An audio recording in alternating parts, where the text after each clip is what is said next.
دیکھیے ہمارا جو عنوان ہے ذرا مشکل عنوان ہے، تو پہلے 3 باتوں کو اچھی طرح سمجھ لیجئے، پھر ہم آگے بڑھیں گے۔ پہلی بات یہ ہے کہ اسلام میں عورت کا کیا کردار ہے۔ دوسری بات یہ ہے کہ دعوت دین میں عورت کا کیا کردار ہے، اور تیسری بات یہ ہے کہ اقامت دین میں عورت کا کیا کردار ہو سکتا ہے۔ تو یہ 3 الگ الگ چیزیں ہیں کہ اسلام میں عورت کیا کرنا چاہیے اس کو، اور دوسری بات یہ ہے کہ دعوت کا کام اس کو کس طرح کرنا چاہیے، اور تیسرا کام یہ ہے کہ دین کو قائم کس طرح کر سکتی ہے، اس میں کیا کردار وہ ادا کر سکتی ہے۔ تو پہلے تو میں قرآن مجید کی ایک آیت آپ کو سمجھا دوں، تو وہ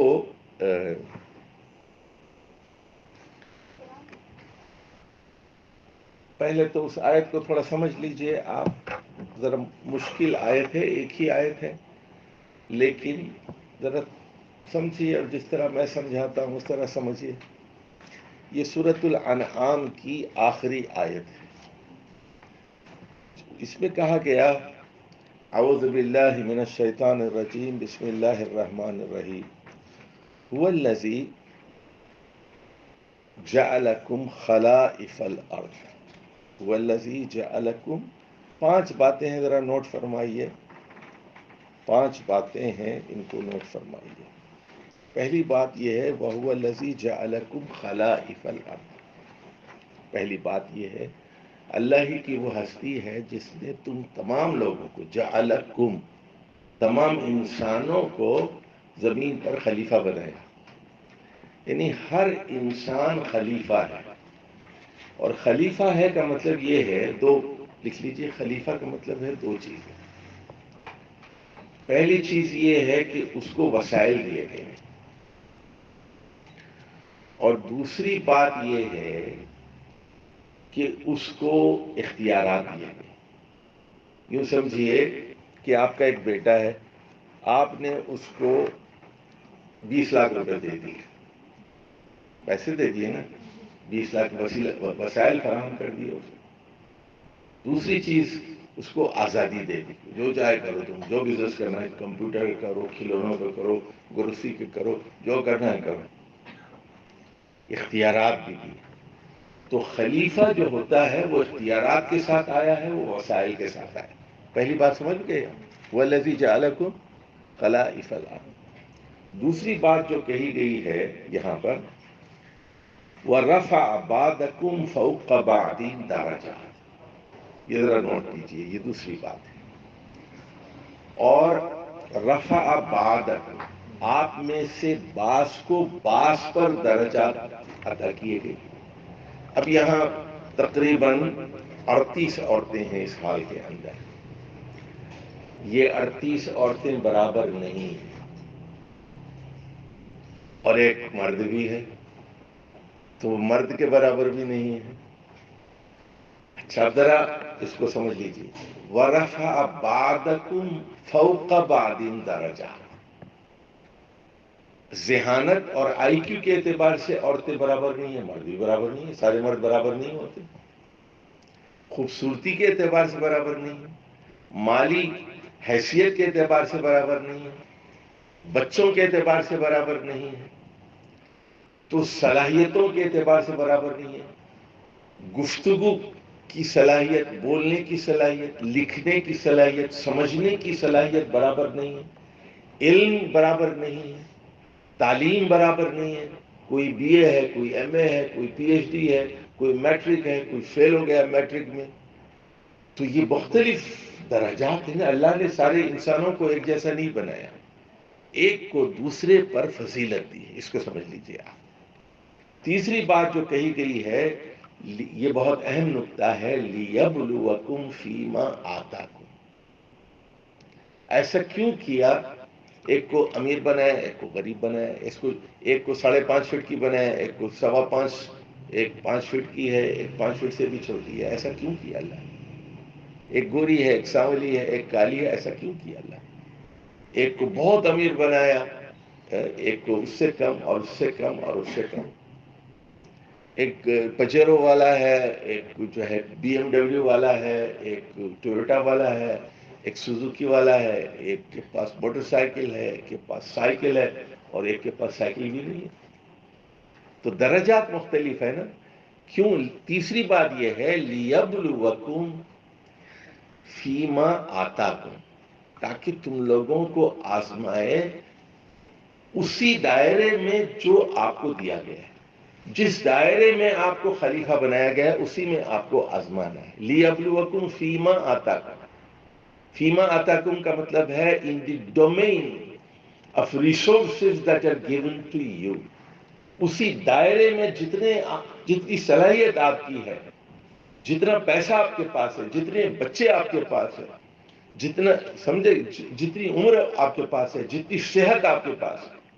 آپ کرنا بہت چاہتی ہیں لیکن صحت اجازت نہیں دیتی. آپ کرنا بہت چاہتی ہیں، پیسہ نہیں ہے. آپ کرنا بہت چاہتی ہیں، آپ کے پاس وقت نہیں ہے، بچے آپ کو فرصت نہیں دیتے. تو آپ کرنا بہت چاہتی ہیں لیکن وسائل نہیں ہیں آپ کے پاس. اچھا، لیبلوکم فیما آتاکم. قیامت کے دن یاد رکھیے اللہ نے ہر ایک کو الگ زندگی دی ہے نا. کسی کو 100 سال کی دی، کسی کو 1000 سال کی دی. حضرت نوح کی عمر دی، کسی کو 50 سال دی، 50 سال میں مر گیا، کوئی 20 سال میں، کوئی شادی سے پہلے مر گیا، کوئی شادی کے بعد مر گیا، کوئی بچپن میں مر گیا، کوئی ایکسیڈنٹ میں مر گیا. تو جتنی چیز آپ کو دی گئی ہے اسی میں آزمایا جائے گا. لیبلوکم فیما آتاکم. آپ دیکھیے، اگر آپ کے پاس سائیکل ہے تو سائیکل کا حساب ہوگا، موٹر ہے تو موٹر کا حساب ہوگا، 5 مرلے کا مکان ہے تو اس کا حساب ہوگا. یہ اصول سمجھ لیجیے آپ. اس کے بعد کہا گیا ان ربک سریع العقاب وانہ لغفور رحیم. چوتھی بات یہ ہے کہ وہ سریع العقاب ہے، سزا دینے میں بہت تیز ہے. اور پانچویں بات یہ کہ وہ غفور الرحیم بھی ہے. یعنی مطلب یہ ہے کہ امتحان میں جو پاس ہو جائے گا اس کے لیے غفور الرحیم، امتحان میں جو فیل ہو جائے گا اس کے لیے وہ سریع العقاب. 5 چیزیں ہوگی. پہلی چیز کیا ہے؟ ہر انسان خلیفہ ہے. دوسری بات یہ ہے کہ درجات ایک جیسے نہیں ہیں. تیسری بات یہ ہے کہ جتنے وسائل، جتنے درجات آپ کو دیے گئے اتنا ہی سوال ہوگا. آؤٹ آف سلیبس سوال نہیں ہوگا آپ سے. اتنا ہی سوال ہوگا قیامت کے دن جتنا آپ کو پڑھایا گیا ہے، جتنے وسائل آپ کو دیے گئے ہیں، جس پر آپ کو ذمہ دار بنایا گیا ہے، اور اسی میں پھر آپ کو پاس ہونا ہے یا فیل ہونا ہے. اچھا، اب عورتوں کا جو پہلا بڑا مسئلہ ہے وہ یہ ہے کہ ان کو پہلے یہ احساس ہونا چاہیے کہ وہ عورت ہیں، عورت ہیں، عورت ہیں. یہ بار بار ان کو سمجھنا چاہیے کہ میں مرد نہیں ہوں. اب مغرب کا مسئلہ یہ ہے کہ مغرب ایک الگ بلا ہے. جو مغرب زدہ ہے، مغرب پر ایمان رکھتا ہے، مغرب سے متاثر ہے، چاہے وہ دیندار ہی کیوں نہ ہو، چاہے وہ عالم دین ہی کیوں نہ ہو، جو مغرب سے مرعوب ہے وہ کبھی اچھا مسلمان نہیں ہو سکتا.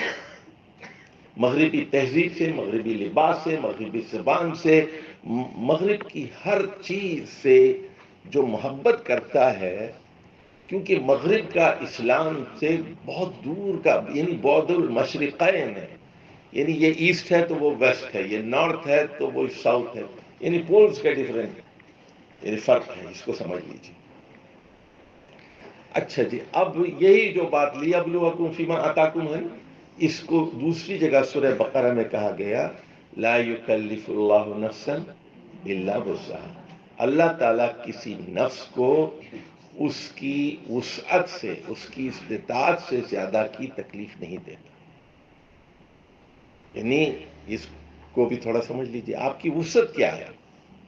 اگر آپ فرض کیجئے بول نہیں سکتی تو آپ سے کو تقریر نہیں کرنا چاہیے. آپ لکھ نہیں سکتی ہیں تو آپ کو کیا ضرورت ہے کہ دیوانے کتے نے کاٹا ہے کہ کتاب لکھ رہی ہیں. آپ کو اردو نہیں آتی، آپ کو انگریزی نہیں آتی، آپ کو عربی نہیں آتی، علم آپ کے پاس نہیں ہے اور کتاب لکھنے کا شوق ہے. ایک جملہ صحیح نہیں لکھ سکتی، کیوں کتاب لکھ رہی ہیں آپ؟ سمجھ کے بات آپ. تو آپ پر بوجھ نہیں ڈالا گیا۔ تو اس سے ایک بات معلوم ہوگی، ہر مرد کو اور ہر عورت کو پہلے خود اپنا جائزہ لینا چاہیے کہ میں کیا کر سکتا ہوں، میں کیا کر سکتی ہوں، میں کیا نہیں کر سکتا اور کیا نہیں کر سکتی۔ یہ بہت ضروری ہے۔ اپنی حیثیت کا صحیح تعین کیجیے۔ اچھا جی، اب یہ کہنے کی ضرورت نہیں، پھر میرے پاس بہت وقت نہیں ہے، بہت ساری باتیں کرنی ہیں، پھر آپ لوگوں کے سوال و جواب بھی ہوں گے۔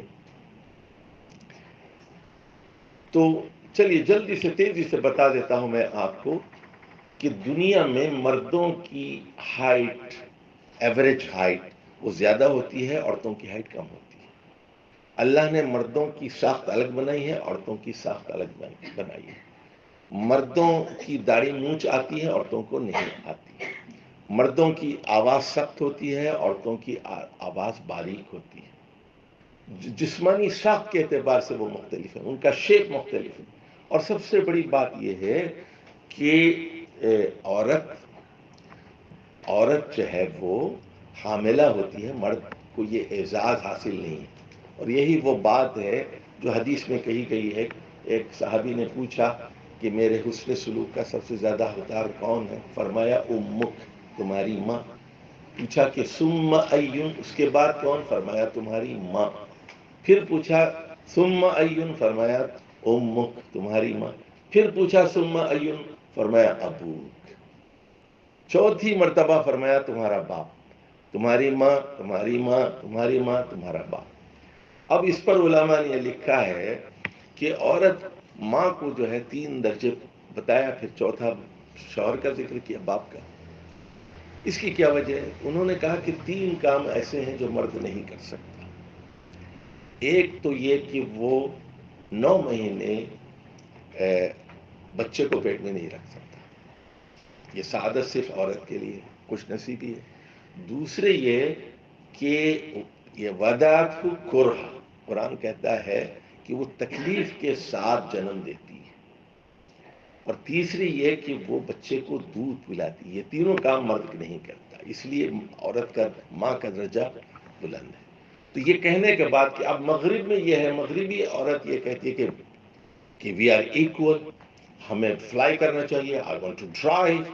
اچھا، وہ ایک بے وقوف عورت جو ہے وہ، اس نے کہا کہ میں ٹائٹینک میں جا کے دیکھوں گی، میں کیا ہوا، مری گئی، وہ ساری دور لگے مر گئی۔ تو اب یہ کہ وہاں کہہ رہے ہیں کہ ہم ہوائی جہاز چلانا چاہتے ہیں، ہم جو ہے اسپیس پہ جانا چاہتے ہیں، ہم کیا نہیں کر سکتے۔ اس کے بعد امریکہ میں بڑی جو ہے تحریک چلی کہ ایکول پیمنٹ ہونی چاہیے، تنخواہیں برابر ہونی چاہیے۔ تو وہ کہتے تھے کہ یہ کام نہیں کرتی، ہم تنخواہ ان کو برابر کیسے دیں؟ مہینے میں جو ہے 7-8 دن جو ہے وہ بیمار رہتی ہیں، تو ہم ان کو تنخواہ کیسے برابر دیں؟ چھٹیاں زیادہ کرتی ہیں، کیسے تنخواہ دیں؟ اور پھر یہ کہ اگر یہ اتنا سامان اٹھاتے ہیں تو یہ اتنا سامان اٹھاتی ہیں، اتنی لوڈنگ کرتے ہیں تو یہ اتنی کرتی ہیں، تو یہ سڑکوں پہ کام نہیں کر سکتی، یہ دھوپ میں کام نہیں کر سکتی، اور بھاری بوجھ نہیں اٹھا سکتی، تو ہم ان کو ایکول تنخواہ کیوں دیں؟ تو بڑی وہ بحث چل رہی ہے امریکہ میں۔ لیکن آج بھی میں بتا دوں کہ امریکہ کی آبادی کی اکثریت اس نے خاتون کو صدر منتخب نہیں کیا۔ یا پاکستان میں ہوتا ہے یہ کہ عورت وزیر اعظم بن گئی اور وزیر اعلیٰ بن گئی، امریکہ والوں نے آج تک کسی خاتون کو اپنا صدر نہیں بنایا۔ اچھا جی، اب آ جائیے جو اہم بات سمجھنے والی ہے کہ عورت کا جو بنیادی کردار ہے وہ اس کا گھر ہے۔ اچھا، اگر اللہ نے اولاد نہیں دی، اگر اللہ نے اولاد نہیں دی تو وہ اور مسئلہ ہے، لیکن اس کا کام یہ ہے کہ وہ بچے پیدا کرے۔ یعنی میں ایک مرتبہ میڈیکل کالج میں گیا یہاں، تو وہاں ساری لڑکیاں تھیں میڈیکل کالج کی۔ ایک لڑکی کہنے لگی کہ سر میں شادی کرنا نہیں چاہتی۔ تو میں نے کہا کہ شادی کے بغیر تم نامکمل، شادی کرنا پڑے گا. تو یہ رسول صلی اللہ علیہ وسلم نے فرمایا کہ یہ میری سنت ہے. اگر تم شادی نہیں کرنی چاہتی، تم جو ہے اسلام پر عمل نہیں کر سکتی، تم اچھی مسلمان بن ہی نہیں سکتی بغیر شادی کی. تمہیں شادی کرنا تم پر فرض ہے، تم پر واجب ہے. میں نے دوسری لڑکیوں سے پوچھا کہ اچھا بتاؤ، یہ لڑکی کہتی ہے کہ میں شادی نہیں کروں گی، تو اس کی وجہ کیا ہے؟ وہ لڑکیاں کہنے لگی، میں نے کہ اس کی وجہ یہ ہے، اس نے اپنی ماں کو پٹتے ہوئے دیکھا ہے، یا خالہ کو پٹتے ہوئے دیکھا ہے، یا بہنوں کی طلاق ہو گئی ہے اس کی، یا محلے والوں کو دیکھا ہے، پڑوسیوں کو دیکھا ہے اس نے. تو اس نے وہ تنگ آ کے یہ کہہ رہی ہے کہ میں کماؤں گی، میرے ہاتھ میں پیسہ ہونا چاہیے. اچھا جی، تو اب اللہ تعالیٰ قرآن مجید میں کہتا ہے، سورہ احزاب آیت نمبر 34، وَقَرْنَ فِي بُيُوتِكُنَّ، وَقَرْنَ فِي بُيُوتِكُنَّ، اپنے گھروں میں بیٹھی رہو. تو عورت کا جو اصل دائرہ کار ہے وہ اس کا گھر ہے. اگر وہ بچے پیدا نہیں کرتی اور وہ کہتی ہے مجھے شادی بھی نہیں کرتی، تو پھر یہ کہ وہ اپنی فطرت کے خلاف کام کر رہی ہے، فطرت سے جنگ کری. اللہ نے اس کو خاتون بنایا نا، وہ اپنے آپ کو خاتون تسلیم کرنے کے لیے تیار نہیں ہے. وہ ماں بننا نہیں چاہتی، وہ بیوی بننا نہیں چاہتی. تو یہ ایک بنیادی بات ہے جو یعنی آپ کے ذہن میں ہونا چاہیے. اچھا جی، اب آ جائیے، یہ تو بتا دیا ہم نے کہ بعض کو بعض پر فضیلت حاصل ہے. اب آ جائیے سورہ نساء کی آیت نمبر 34 پر. آپ جانتی ہیں مشہور آیت ہے، الرجال قوامون علی النساء، الرجال قوامون علی النساء، کہ عورتوں پر، بیویوں پر مردوں کو قوام بنایا گیا ہے. قوام وہی مادہ ہے، یہ بھی اس میں مبالغہ ہے، قیوم کی طرح، جو قائم رکھتا ہے چیزوں کو. اللہ قائم رکھتا ہے، پوری دنیا کو قائم رکھتا ہے، اپنے بلبوتے پر ہے اور دنیا کو قائم رکھتا ہے، قیوم ہے. اور قوام بھی اس میں مبالغہ ہے قائم سے. تو گھر کا باس جو ہے وہ مرد ہے. اچھا دیکھیے، اب وہاں کہا گیا کہ کیوں وہ قوام ہے، اس کے دو اسباب بیان کیے گئے. پہلی چیز یہ، بما فضل اللہ بعضهم علی بعض، اس لیے کہ انسانوں میں سے اللہ نے بعض کو بعض پر فضیلت عطا کی. اس کی ہائٹ زیادہ ہے، اس کی طاقت زیادہ ہے، اور اس یعنی مرد ہے، بہرحال وہ مرد ہے. اس کے بعد فرمایا وَبِمَا أَنفَقُوا مِنْ أَمْوَالِهِمْ، اس لیے کہ وہ مال خرچ کرتا ہے. اس سے کیا بات معلوم ہوئی کہ عورت پر کمانے کی اصل ذمہ داری نہیں ہے، الا یہ کہ وہ کرے. اس پر میں پھر بعد میں بات کروں گا. الا یہ کہ وہ مجبور ہو جائے، الا یہ کہ وہ کرے اپنے دوسرے کام کرنے کے بعد، یعنی بچوں کو پالنے کے بعد، بچوں کی تربیت کرنے کے بعد اس کے پاس اضافی وقت ہے اور اس کے پاس اضافی صلاحیتیں ہیں اور اضافی وسائل ہیں اس کے بعد، تو وہ کام بھی کر سکتی ہے. یا پھر وہ مجبور ہے، مثال کے طور پر اس کا باپ مر گیا، بھائی مر گئے، کوئی نہیں ہے، شوہر مر گیا، بیوہ ہو گئی ہے، تو پھر بچے ہیں اس کے 3-4، تو وہ کام کر رہی ہے، کہیں ملازمت کر رہی ہے، بچوں کو پال رہی ہے. تو اصل ذمہ داری عورت پر نہیں ہے، الا یہ کہ وہ مجبور ہے. کیونکہ بما انفقوا من اموالہم، اس لیے کہ مرد اپنے مال میں سے خرچ کرتے ہیں. اور پھر سورہ بقرہ کی آیت نمبر 228 میں کہا گیا وَلِلرِّجَالِ عَلَيْهِنَّ دَرَجَةٌ، اور مردوں کا ایک درجہ عورتوں پر یعنی پڑا ہے ان کا، علیہن درجہ. تو یہ جو بنیادی اصول ہیں پہلے آپ ان کو تسلیم کر لیجئے. اچھا جی، اب آ جائیے، ہمارا موضوع کیا ہے، پہلے موضوع پہ آ جائیں کہ اسلام میں عورت کا کیا کردار ہے، دوسری چیز یہ کہ دعوت میں کیا کردار ہے، تیسرے یہ کہ اقامت دین کیا چیز ہے. میں آتا ہوں اس کے بعد. اچھا دیکھیے، اب یہ تو ہم نے اسلام کی باتیں کر لی کہ عورت پہلے اپنی حیثیت کا تعین کر لے. میں کیا کر سکتی ہوں، میرے پاس کتنے پیسے ہیں، میرے پاس کتنا وقت ہے. یہ ٹائم مینجمنٹ بہت اہم چیز ہے، ٹائم مینجمنٹ. اچھا، نبی ہو یا کوئی یعنی ٹھیلے والا ہو، ہر ایک کے پاس 24 گھنٹے ہوتے ہیں، وقت سب کے پاس برابر ہے. لیکن آپ اپنے وقت کی تقسیم کیسے کرتے ہیں؟ 24 گھنٹے میں 8-10 گھنٹے تو آپ کے آرام میں سونے میں چلے جاتے ہیں، آپ کے 1-8 گھنٹہ نماز کے اندر چلا جاتا ہے آپ کے پاس. اب اس کے بعد جو وقت بچتا ہے، اس میں جو فل ٹائم جاب کرتی ہیں، 8 گھنٹے کام کرتی ہیں، ان کے پاس پھر آنا جانا، ٹرانسپورٹ، اس میں ٹائم لگ جاتا ہے، تو ان کے پاس بمشکل 2-4 گھنٹے بچتے ہیں. ورکنگ لیڈی کے لیے بہت بڑا مسائل ہے. وہ دین کا کام کیا کرے گی؟ وہ تو ویکینڈ پہ ہی کر سکتی ہے تھوڑا بہت. اور پھر یہ کہ اب گھر پر وہ توجہ نہیں دے سکے گی، اولاد کو برابر توجہ نہیں دے سکے گی، الا یہ کہ اس کے پاس نوکر چاکر ہوں، کھانا بنانے والے ہوں. بچوں کی ضرورت بھی نوکر چاکر ہی کریں گے. اچھا، اب یہ کہ بعض عورتیں زیادہ کام کر جاتی ہیں، اولاد نہیں ہوتی.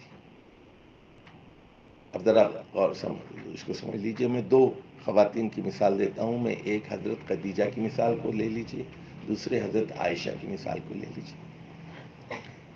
حضرت خدیجہ کے بارے میں کہا گیا، یعنی حدیث میں 4-5 خواتین کا ذکر ہوا ہے، ان کی فضیلت 4. ایک تو حضرت مریم کا ذکر ہوا، افضل النساء فی الجنہ. دوسرے حضرت خدیجہ کا ہوا، تیسرے حضرت فاطمہ کا ہوا، چوتھے جو ہے حضرت عائشہ کا ہوا. اور قرآن میں پھر حضرت مریم کی والدہ کا بھی ذکر ہوا ہے، حنہ بنت فاقوس کا ذکر ہوا ہے. تو اب دیکھیے، حضرت خدیجہ 6 بچوں کی ماں ہے. 2 بچے بچپن میں مر گئے، 4 بیٹیاں ہیں ان کے پاس، اور بڑی امیر خاتون، بہت امیر خاتون. لیکن وہ کاروبار کرنا چاہتی ہیں. کاروبار کیسے کریں گی؟ امیر بہت ہیں. تو انہوں نے رسول اللہ صلی اللہ علیہ وسلم کو ملازم رکھا اور مداربت پر کاروبار شروع ہوا.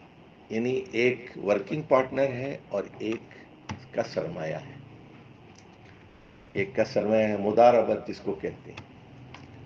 اور اتنا اچھا ایمانداری کے ساتھ رسول اللہ صلی اللہ علیہ وسلم نے کاروبار کیا، منافع ہوا، کہ آپ نے شادی کی پیشکش کی، اور اس کے بعد بچے بھی ہوئے. اور اب دیکھیے کہ کاروبار کیا ہے؟ امپورٹ ایکسپورٹ کا کاروبار ہے. یعنی مکہ درمیان میں ہے، یمن سے مال منگوانا ہے جنوب سے، اور شام جا کر وہاں کا مال لے آنا ہے وہاں سے، اور یمن کا اور مکے کا مال وہاں پہنچانا ہے، وہاں کا مال یہاں پہنچانا ہے. امپورٹ ایکسپورٹ کا کاروبار ہے. خاتون جو ہے وہ سائلنٹ پارٹنر ہے، اور شوہر جو ہے وہ ورکنگ پارٹنر ہے. تو 40 سال تک یہ کام ہوتا رہا. یہ کوئی معمولی بات نہیں ہے کہ 25 سال کی عمر میں شادی ہوئی، 15 سال تک کاروبار کرتے رہے، یہاں تک کہ رسول اللہ صلی اللہ علیہ وسلم بھی امیر ہو گئے، پارٹنر بھی امیر ہو گیا. اس کے بارے میں قرآن نے کہا وَوَجَدَكَ عَائِلًا فَأَغْنَى. ہم نے آپ کو نادار پایا تو ہم نے آپ کو غنی کر دیا. پیسے نہیں تھے آپ کے پاس، کچھ بھی نہیں تھا، آپ کو امیر کر دیا. فَأَغْنَى. اچھا، اب دوسری خاتون ہے حضرت عائشہ. حضرت عائشہ جو ہے وہ اولاد نہیں تھی، وہ بانجھ ہے، تو اللہ نے اولاد نہیں دی. اب وہ بہت ذہین ہے، اتنی ذہین خاتون ہے. اچھا، وہ 9 سال کی تھی نا، تو ان کو ہزاروں شعر یاد تھے. سپر انٹیلیجنٹ خاتون تھی. یعنی حدیث کی کتابوں میں ایک مشہور واقعہ آتا ہے، وہ 11 عورتوں کا آپ نے پڑھا ہوگا، ام زرع کا. میں نے فیس بک پہ بھی لکھا تھا اور لوگوں سے شیئر بھی کیا تھا، ام زرع کی کہانی. تو وہ بڑی مشہور کہانی، عربی فوک ٹیل جس کو آپ کہتے ہیں، وہ ہے. وہ اور عربی زبان کا شاہکار ہے، بلاغت کا شاہکار ہے. تو 11 عورتیں مل بیٹھتی ہیں اور ہر عورت جو ہے وہ اپنے میاں کو ڈسکرائب کرتی ہے 2 لائنوں میں، اور وہ 2 لائن اتنے مضبوط اور یعنی بلاغت کا شاہکار عربی زبان. وہ 2 جملوں میں عورت جو ہے اپنے شوہر کی خامیاں خوبیاں سب بیان کر دیتی. تو آپ پڑھیے، وہ جو ہے کئی کتابوں میں آیا ہے، میں نے بھی تفصیل سے اس کی شرح بھی لکھی ہے، وہاں پڑھ لیجیے. بہرحال تو آخر میں وہ ایک ام زرع کا ذکر کرتی. تو رسول اللہ صلی اللہ علیہ وسلم پورا قصہ سن کے کہتی ہیں کہ میں تمہارے لیے یعنی ام زرع کے شوہر سے بہتر شوہر میں تمہارے لیے ہوں. تو ام زرع کا جو شوہر ہے، تو اس سے یہ معلوم ہوتا ہے، یہ بتانا مقصود ہے کہ وہ کتنی ذہین تھی. اچھا حافظ قرآن تو وہ تھی، حافظ قرآن تو وہ تھی، لیکن ان سے 2000 سے زیادہ احادیث مروی ہیں. فقیہ تھیں. عبداللہ بن عمر جیسے لوگوں کو، اتنے بڑے صحابی ہیں، ان کو وہ کہتی تھیں کہ تمہارا فتویٰ غلط ہے. یعنی عبداللہ بن عمر نے ایک مرتبہ فتویٰ دیا کہ عورتیں جب غسل کریں تو پوری چوٹی کے بالوں کو دھونا ضروری ہے. تو حضرت عائشہ کو بہت غصہ آیا. انہوں نے کہا کہ ابن عمر یہ کیوں نہیں کہتے کہ عورتیں اپنا سر منڈوا لیں، جبکہ میں رسول اللہ صلی اللہ علیہ وسلم کے ساتھ ایک برتن میں نہاتی تھی اور صرف یعنی جڑوں میں پانی پہنچاتی تھی. کوئی چوٹی کھول کے دھونا ضروری نہیں ہے، بس یہ جڑ میں پانی پہنچائیں، یہ جڑ میں داڑھی ہے سب، یہ جڑ میں پانی پہنچانا ضروری ہے، یہ جلد آپ کی خشک نہ رہنے پائے. تو اتنی بڑی فقیہ ہیں، عالمہ ہیں، اور وہ رسول اللہ صلی اللہ علیہ وسلم کے مرنے کے بعد 46 سال تک زندہ رہی. 11 میں وفات ہوئی رسول اللہ کی، اور یہ 57 میں ان کی وفات ہوئی. 46 سال زندہ رہی. بڑے بڑے شاگرد ہیں ان کی، اور 2 بڑے جو ان کے شاگرد ہیں، ایک تو ان کے بھتیجے ہیں، ان کے بھائی کے بیٹے قاسم بن محمد بن ابی بکر، اور دوسرے ان کی بہن کے بیٹے ہیں عروہ بن زبیر، جو حضرت اسماء بنت ابی بکر کے بیٹے ہیں عروہ بن زبیر. اور بھی ہیں، عبداللہ بن زبیر بھی شاگرد ہیں ان کے، لیکن یہ بہت بڑے جائنٹس ہیں نا، علم کا سمندر ہیں یہ لوگ، عروہ اور قاسم بن محمد بن ابی بکر وغیرہ. تو اب یہاں جو بات میں بتانا چاہتا ہوں کہ بہت ساری خواتین رسول اللہ صلی اللہ علیہ وسلم کے زمانے میں ایسی تھیں جو باکمال تھیں، لیکن ساری نہیں تھی.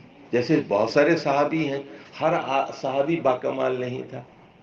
یعنی ہر جیسے معاشرہ ہوتا ہے، کیا 25 کروڑ آدمی ہیں یہاں پاکستان کے اندر، کیا سب پڑھے لکھے ہیں، سب دین کا علم رکھتے ہیں، کیا سب دین سے رغبت رکھتے ہیں؟ حالانکہ رسول اللہ صلی اللہ علیہ وسلم کا زمانہ خیر القرون ہے، بہترین زمانہ ہے، اس سے بہتر زمانہ کوئی نہیں ہوگا. لیکن بہرحال لوگوں میں درجات ہوتے ہیں. تو اب دیکھیے ایک خاتون ہے ام عطیہ، آپ نے نام سنا ہوگا ام عطیہ. تو یہ بھی بڑی باکمال اور با علم صحابیہ تھی، اور یہ امامت کیا کرتی تھی. حضرت عائشہ بھی خواتین کی امامت کیا کرتی تھی. اور حضرت ام سلمہ جو دوسری رسول اللہ صلی اللہ علیہ وسلم کی بیگم ہیں، ام سلمہ قریش کی ہیں، مخزومی ہیں، اور ابو سلمہ کی وفات کے بعد آپ نے ان سے نکاح کیا تھا. ام سلمہ حافظہ ہیں، قرآن کی حافظہ ہیں. حضرت عائشہ بھی حافظہ تھی، اور ام سلمہ سے تو اتنی یہ جو جتنے حافظ بنتے ہیں نا، ان کی سند ام سلمہ تک جاتی ہے. بہت سارے سندیں ان کی حفظ کی اور قرات کی جو ہے ام سلمہ تک. قریشی ہیں، مکے کی رہنے والی ہیں، اہل زبان ہیں، اور بڑی فقیہہ ہیں بڑی. اسی طرح دیکھیے آپ جانتے ہیں ام ورقہ ہے، تو رسول اللہ صلی اللہ علیہ وسلم نے ان کو خود کہا تھا کہ تم عورتوں کی امامت کرو. تو بعض خواتین ایسی ہوتی ہیں جن میں لیڈرشپ کوالٹی بھی ہوتی ہے، اور جن میں صلاحیت بھی ہوتی ہے، سب میں نہیں ہوتی، اور جن کے پاس وقت بھی ہوتا ہے اور وہ دین کی سمجھ بھی رکھتی ہیں، دین کو پھیلا بھی سکتی ہیں۔ تو اب دین کا علم پھیلانے کے لیے بھی، دعوت کا کام کرنے کے لیے بھی آپ کے پاس علم کا ہونا ضروری ہے۔ تو جتنا علم ہے آپ کے پاس، وہ اتنا علم پھیلائیں گے آپ۔ اگر 5 تولے علم ہے تو 5 تولے پھیلائیے، 5 کلو ہے تو 5 کلو پھیلائیے، 50 کلو ہے، بس جتنا علم ہے آپ کے پاس۔ لیکن علم ہے بھی یا نہیں، ایسا نہیں ہونا چاہیے کہ آپ جہالت پھیلائیں، یعنی علم کے بغیر بات پہنچائیں، غلط باتیں لوگوں کو پہنچائیں، بدعات پہنچائیں، جھوٹی حدیثیں لوگوں تک پہنچائیں، لوگوں سے جھوٹ کہیں کہ یہ قرآن میں ہے، وہ قرآن میں ہے۔ خدا کے لیے یہ کام مت کریں۔ یعنی میں ایک لطیفہ اکثر سناتا ہوں، ایک خاتون نے مجھے کال کیا، بہت پرانی بات ہے، 15-20 سال پہلے، فجر کی نماز کے بعد، کہ اللہ تعالیٰ فرماتا ہے قرآن میں ہے۔ میں نے کہا قرآن میں نہیں ہے۔ تو اس خاتون نے کہا اللہ کی قسم قرآن میں ہے۔ میں نے کہا اللہ کی قسم قرآن میں نہیں ہے۔ تو اس نے کہا میں نے ابھی فجر کی نماز کے بعد پڑھا ہے اس کو۔ تو میں نے کہا سن بھائی، اس نے کہا اچھا میں آپ کو 5 منٹ کے بعد فون کرتی ہوں۔ 5 منٹ کے بعد پھر فون کیا اس نے۔ میں نے پوچھا اس سے کہ دیکھ کہ کیا یہ قرآن کے متن میں لکھا ہوا ہے یا حاشیے میں کہیں لکھا ہوا ہے؟ تم نے جو بات کی ہے حاشیہ ہے نا، وہ کسی کی تفسیر ہے، اللہ نے نہیں کہا، یہ حاشیے کی بات تم کر رہی ہو۔ تم اس بات کو سمجھ لیجیے کہ جب آپ بولیں تو تول کے بولیں، بالکل ناپ تول کے بولیں، حوالے کے ساتھ بولیں، سند کے ساتھ بولیں، الٹی سیدھی بات نہ کریں۔ بلغوا عنی ولو آیا، ایک بات بھی آپ جانتے ہیں تو لوگوں تک پہنچائیے۔ یہی بات ہے جو آپ نے آخری خطبے میں کہی تھی کہ فَلْيُبَلِّغْ الشَّاهِدُ الْغَائِبَ۔ 1 لاکھ کے قریب صحابہ موجود تھے۔ انتقال سے 3 مہینے پہلے آپ نے کہا کہ جو موجود ہے، جو شاہد ہے، یہاں پر جو موجود ہے وہ غائب تک پیغام پہنچائے۔ تو دعوت جو ہے ایک ذمہ داری ہے، دعوت دینی چاہیے، دوسری عورتوں کو دعوت دینا چاہیے۔ اب آ جائیے اقامت دین۔ اچھا، اقامت دین بھی ایک بلا ہے، سمجھ گئے آپ؟ اور آفت یہ ہے کہ جو اقامت دین کے ٹر کرتے ہیں مینڈک صبح سے لے کے شام تک، ان مینڈکوں کو ہی نہیں پتا کہ اقامت دین کیا بلا ہے۔ یہ بڑی آفت ہے نا۔ ڈاکٹر ہی کو نہیں بتا کہ مرض کیا ہے اور کیسے علاج کرنا ہے، یہ بڑی آفت ہو گئی۔ اور اقامت دین کا مطلب وہ یہ لیتے ہیں، اقامت دین کا مطلب وہ یہ لیتے ہیں کہ اسلامی حکومت کو قائم کرنے کو اقامت دین کہتے ہیں۔ یہ ان کی ایک بے وقوفی ہے، ان کی ناسمجھی ہے، ان کی سمجھ کے بات۔ اب ذرا غور سے سمجھ لیجئے، کاپی میں لکھ لیجئے ایک بات۔ اقامت دین کا مطلب ہے، اقامت دین کا مطلب ہے اداروں کا قیام۔ اقامت دین کا مطلب ہے اداروں کا قیام، دین کو قائم کرنا ہے نا۔ دیکھیے عربی زبان میں کہتے ہیں، دیکھیے قامہ کا مطلب ہے، قامہ یقوم کا مطلب ہے کھڑا ہونا، اور اقامہ یقیم کا مطلب ہے کھڑا کرنا۔ یعنی ایک فعل لازم ہے، ایک فعل متعدی ہے۔ دیکھیے جیسے مثال کے طور پر اب یہ چیز یہ ایسی پڑی ہوئی ہے، اس کو ہم نے یوں کیا تو یہ کھڑی ہو گئی، یہ کھڑی ہو گئی۔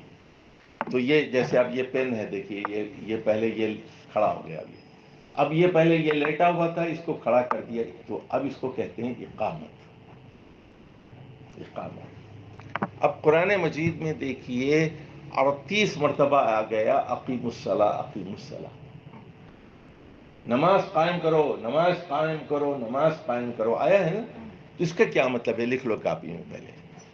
اقامت صلاۃ کا مطلب ہے مسجد کو تعمیر کرنا، امام کا تقرر کرنا، مؤذن کا تقرر کرنا، نماز سکھانا اور باجماعت نماز کا اہتمام کرنا، 5 اذان دینا، اور یعنی جماعت قائم کرنا. جماعت کب قائم ہوگی؟ مسجد بنانے سے نہیں ہوگی. صرف مسجد بنانے کے بعد وہاں نمازی جائیں گے، پڑھیں گے، پھر نماز قائم ہوگی. یہ جو پورا پروسیس ہے، یعنی مسجد بنانا، امام کا تقرر کرنا، مؤذن کو رکھنا، اذان دینا، نماز کی تعلیم دینا، نماز کا طریقہ بتانا کہ نماز نبوی کیا ہے، کیسے نماز پڑھی جاتی ہے، بچوں کو بھیجنا، بڑوں کو بھیجنا، یہ سب چیز کیا ہے؟ اس کو اقامت صلاۃ کہا گیا. اچھا سر ادھر دیکھیے، اور قرآن نے کہا کہ وَأَقِيمُوا الْوَزْنَ بِالْقِسْطِ وَلَا تُخْسِرُوا الْمِيزَانَ. وزن، یہ میری ایک کتاب ہے تحریک اسلامی کے 30 اصول. میری ایک کتاب ہے، اگر آپ پہلے بتایا ہوتا تو میں وہ کتاب لے آتا آپ لوگوں کے لیے. اقامت دین کے 30 اصول، تحریک اسلامی کے 30 اصول. اس میں نے بتایا ہے کہ دین کا کیا مطلب ہے، اقامت کا کیا مطلب ہے. اچھا جناب، اب اقامت وزن یعنی ٹھیک ٹھیک تولا جائے، ڈنڈی نہ ماری جائے. یہ کون کرے گا؟ یہ کام کون کرے گا؟ یہ کام جو ہے حکومت کرے گی کہ لوگوں کے باٹ صحیح ہیں، اسکیل صحیح ہیں، ترازو صحیح ہے. دیکھیے سورہ حدید کی آیت نمبر 25 میں کہا گیا انبیاء کو ہم اس لیے بھیجتے ہیں لیقیم، وہ جو کہا گیا لقد انزلنا رسلنا بالبینات وانزلنا معهم الکتاب والمیزان لیقوم الناس بالقسط. یہ لکھ لیجئے، بڑی اہم آیت ہے. سورہ حدید کی آیت نمبر 25 ہے لیقوم الناس بالقسط. لیقوم الناس بالقسط، سمجھ لیں اس کو. اب اقامت دین کو کیا ہے ذرا سمجھ لیں. لیقوم الناس بالقسط، پڑھیے میرے ساتھ، لیقوم الناس بالقسط. لیقوم الناس بالقسط، لیقوم الناس بالقسط. تمام رسولوں کو اسی لیے بھیجا جاتا ہے کہ لوگ انصاف پر قائم ہو جائیں. یعنی رسول صرف دعوت تبلیغ کے لیے نہیں آتے، انصاف قائم کرنے کے لیے آتے ہیں. بیوی کے ساتھ انصاف ہو، شوہر کے ساتھ انصاف ہو، بچوں کے ساتھ انصاف ہو، ساس کے ساتھ انصاف ہو، بہو کے ساتھ انصاف ہو، نند کے ساتھ انصاف ہو، سب کے ساتھ انصاف ہو، دنیا انصاف پر قائم ہو جائے. بھائی جو ہے بہنوں پہ ظلم کرتا ہے، شوہر بیوی پہ کرتا ہے، کتنا ظلم ہے معاشرے کے اندر. تو انصاف کو قائم کرنا یہ رسولوں کا کام ہوتا ہے، قائم کرنا ہے نا. اچھا اسی طرح دیکھیے وہاں سورہ نساء کے اندر یہی یہ جو آیت ہے 34 35 36 دیکھ لیجئے سورہ نساء کی، الرجال قوامون، وہاں پر آیا ہے لیقیما حدود اللہ، تاکہ میاں اور بیوی دونوں مل کر خاندانی نظام کو مضبوط کریں اور اللہ کے حدود کو قائم کریں. دیکھ رہے ہیں، قائم کرنا، حدود کو قائم کرنا.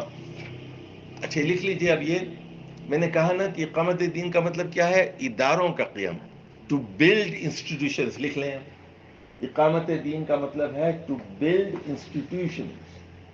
اور انسٹیٹیوشن میں یاد رکھیے سب سے پہلا انسٹیٹیوشن ہے وہ خاندان کا ادارہ ہے، اور دوسرا انسٹیٹیوشن ہے مسجد کا ادارہ ہے. اس کے بعد تیسرا انسٹیٹیوشن جو ہے وہ ہے عدالتی نظام، فوج کا انسٹیٹیوشن، پولیس کا انسٹیٹیوشن اور حکومت کے سارے محکومے. ان سے آپ انصاف کو قائم کرتے ہیں، اس سے آپ دین کو قائم کرتے ہیں. اس سے یہ تو آپ جانتے ہیں. دیکھیے اب جو دنیا میں یہ ساری آپ دیکھ رہے ہیں غنڈہ گردی ہو رہی ہے نا، ہزاروں فلسطینیوں کو مار ڈالا گیا، تو اس کے پیچھے کیا چیز ہے بتاؤ، جلدی سے بتاؤ. حساب تو نہیں ہے، پیچھے ہے طاقت.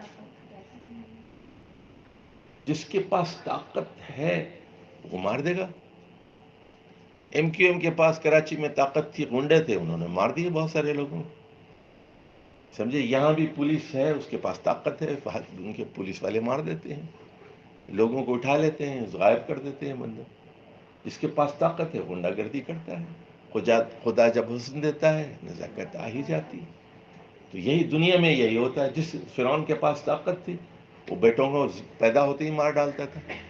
طاقت اس لیے مولانا مودودی جو بات کہتے ہیں اقامت دین کی، طاقت حاصل کرو، وہ کہتے ہیں طاقت حاصل کرو تاکہ دنیا پر غالب ہو جاؤ. تو طاقت حاصل کرو وہ نہیں. اچھا طاقت کیسے حاصل ہوتی ہے؟ یاد رکھو وہ علم سے. اچھا کل امریکہ میں انتخابات ہوئے، نتائج آ گئے، ٹرمپ جیت گیا.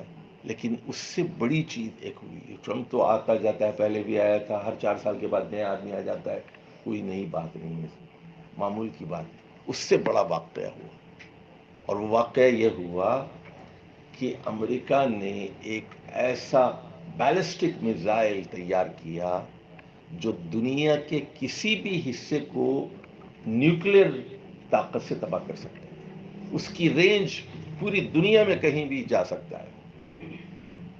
یعنی تاریخی دن تھا کل کا، جو دن تھا 6 نومبر 2024، اس لحاظ سے تاریخی تھا کیونکہ ہمارے پاس جو میزائلس وغیرہ ہیں ان کی رینج ہے 50 کلومیٹر، 100 کلومیٹر، 200، 500 کلومیٹر، اور یہ ساری انڈیا کے پاس بھی ہے 1000 کلومیٹر، 2000 کلومیٹر. ان کے پاس ایسا بنا لیا انہوں نے، اور وہ بھی نیوکلیئر ہے کہ وہ دنیا میں کہیں بھی، آسٹریلیا ہو، نیوزی لینڈ ہو، انڈیا ہو، پاکستان ہو، کہیں بھی پہنچ سکتی ہیں. تو غنڈہ گردی کے لیے کیا چاہیے؟ طاقت چاہیے. اب طاقت جو ہے وہ نیک لوگوں کے پاس بھی ہو سکتی ہے، برے لوگوں کے پاس بھی ہو سکتی ہے.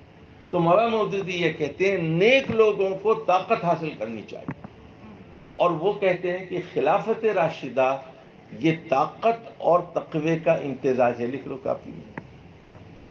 یعنی اقامت دین کیا ہے؟ اقامت دین کو سمجھو پہلے. اقامت دین کیا ہے؟ انسٹیٹیوشنز کو بلڈ کریں نا، انسٹیٹیوشنز کو بلڈ کریں، خاندان کو کریں، کالج کو کریں، یونیورسٹی کو کریں، پولیس کو کریں، فوج کو کریں. خاندان مضبوط ہو، خاندان ٹوٹ رہا ہے آپ کا، انسٹیٹیوشن. اچھا دیکھیے یہ جو امریکہ نے طاقت حاصل کی ہے اس کے پیچھے کیا ہے بتاؤ جلدی سے؟ علم ہے. لکھو علم اور طاقت لازم و ملزوم ہے. جس کے پاس علم ہے اس کے پاس طاقت ہے، جس کے پاس علم نہیں ہے اس کے پاس کوئی طاقت نہیں ہے، کمزور ہے وہ.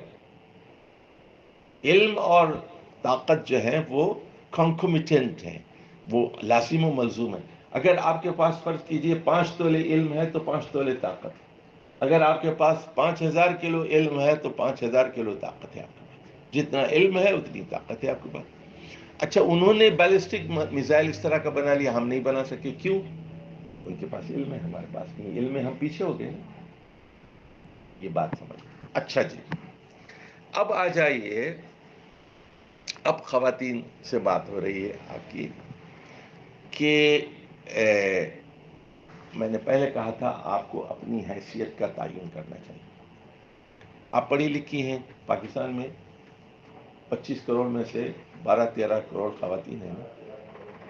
اس میں گریجویٹس کتنی ہیں، پوسٹ گریجویٹس کتنی ہیں، ایم اے کتنی ہیں، بی اے کتنی ہیں، اس کے اندر پڑھی لکھی کتنی ہیں؟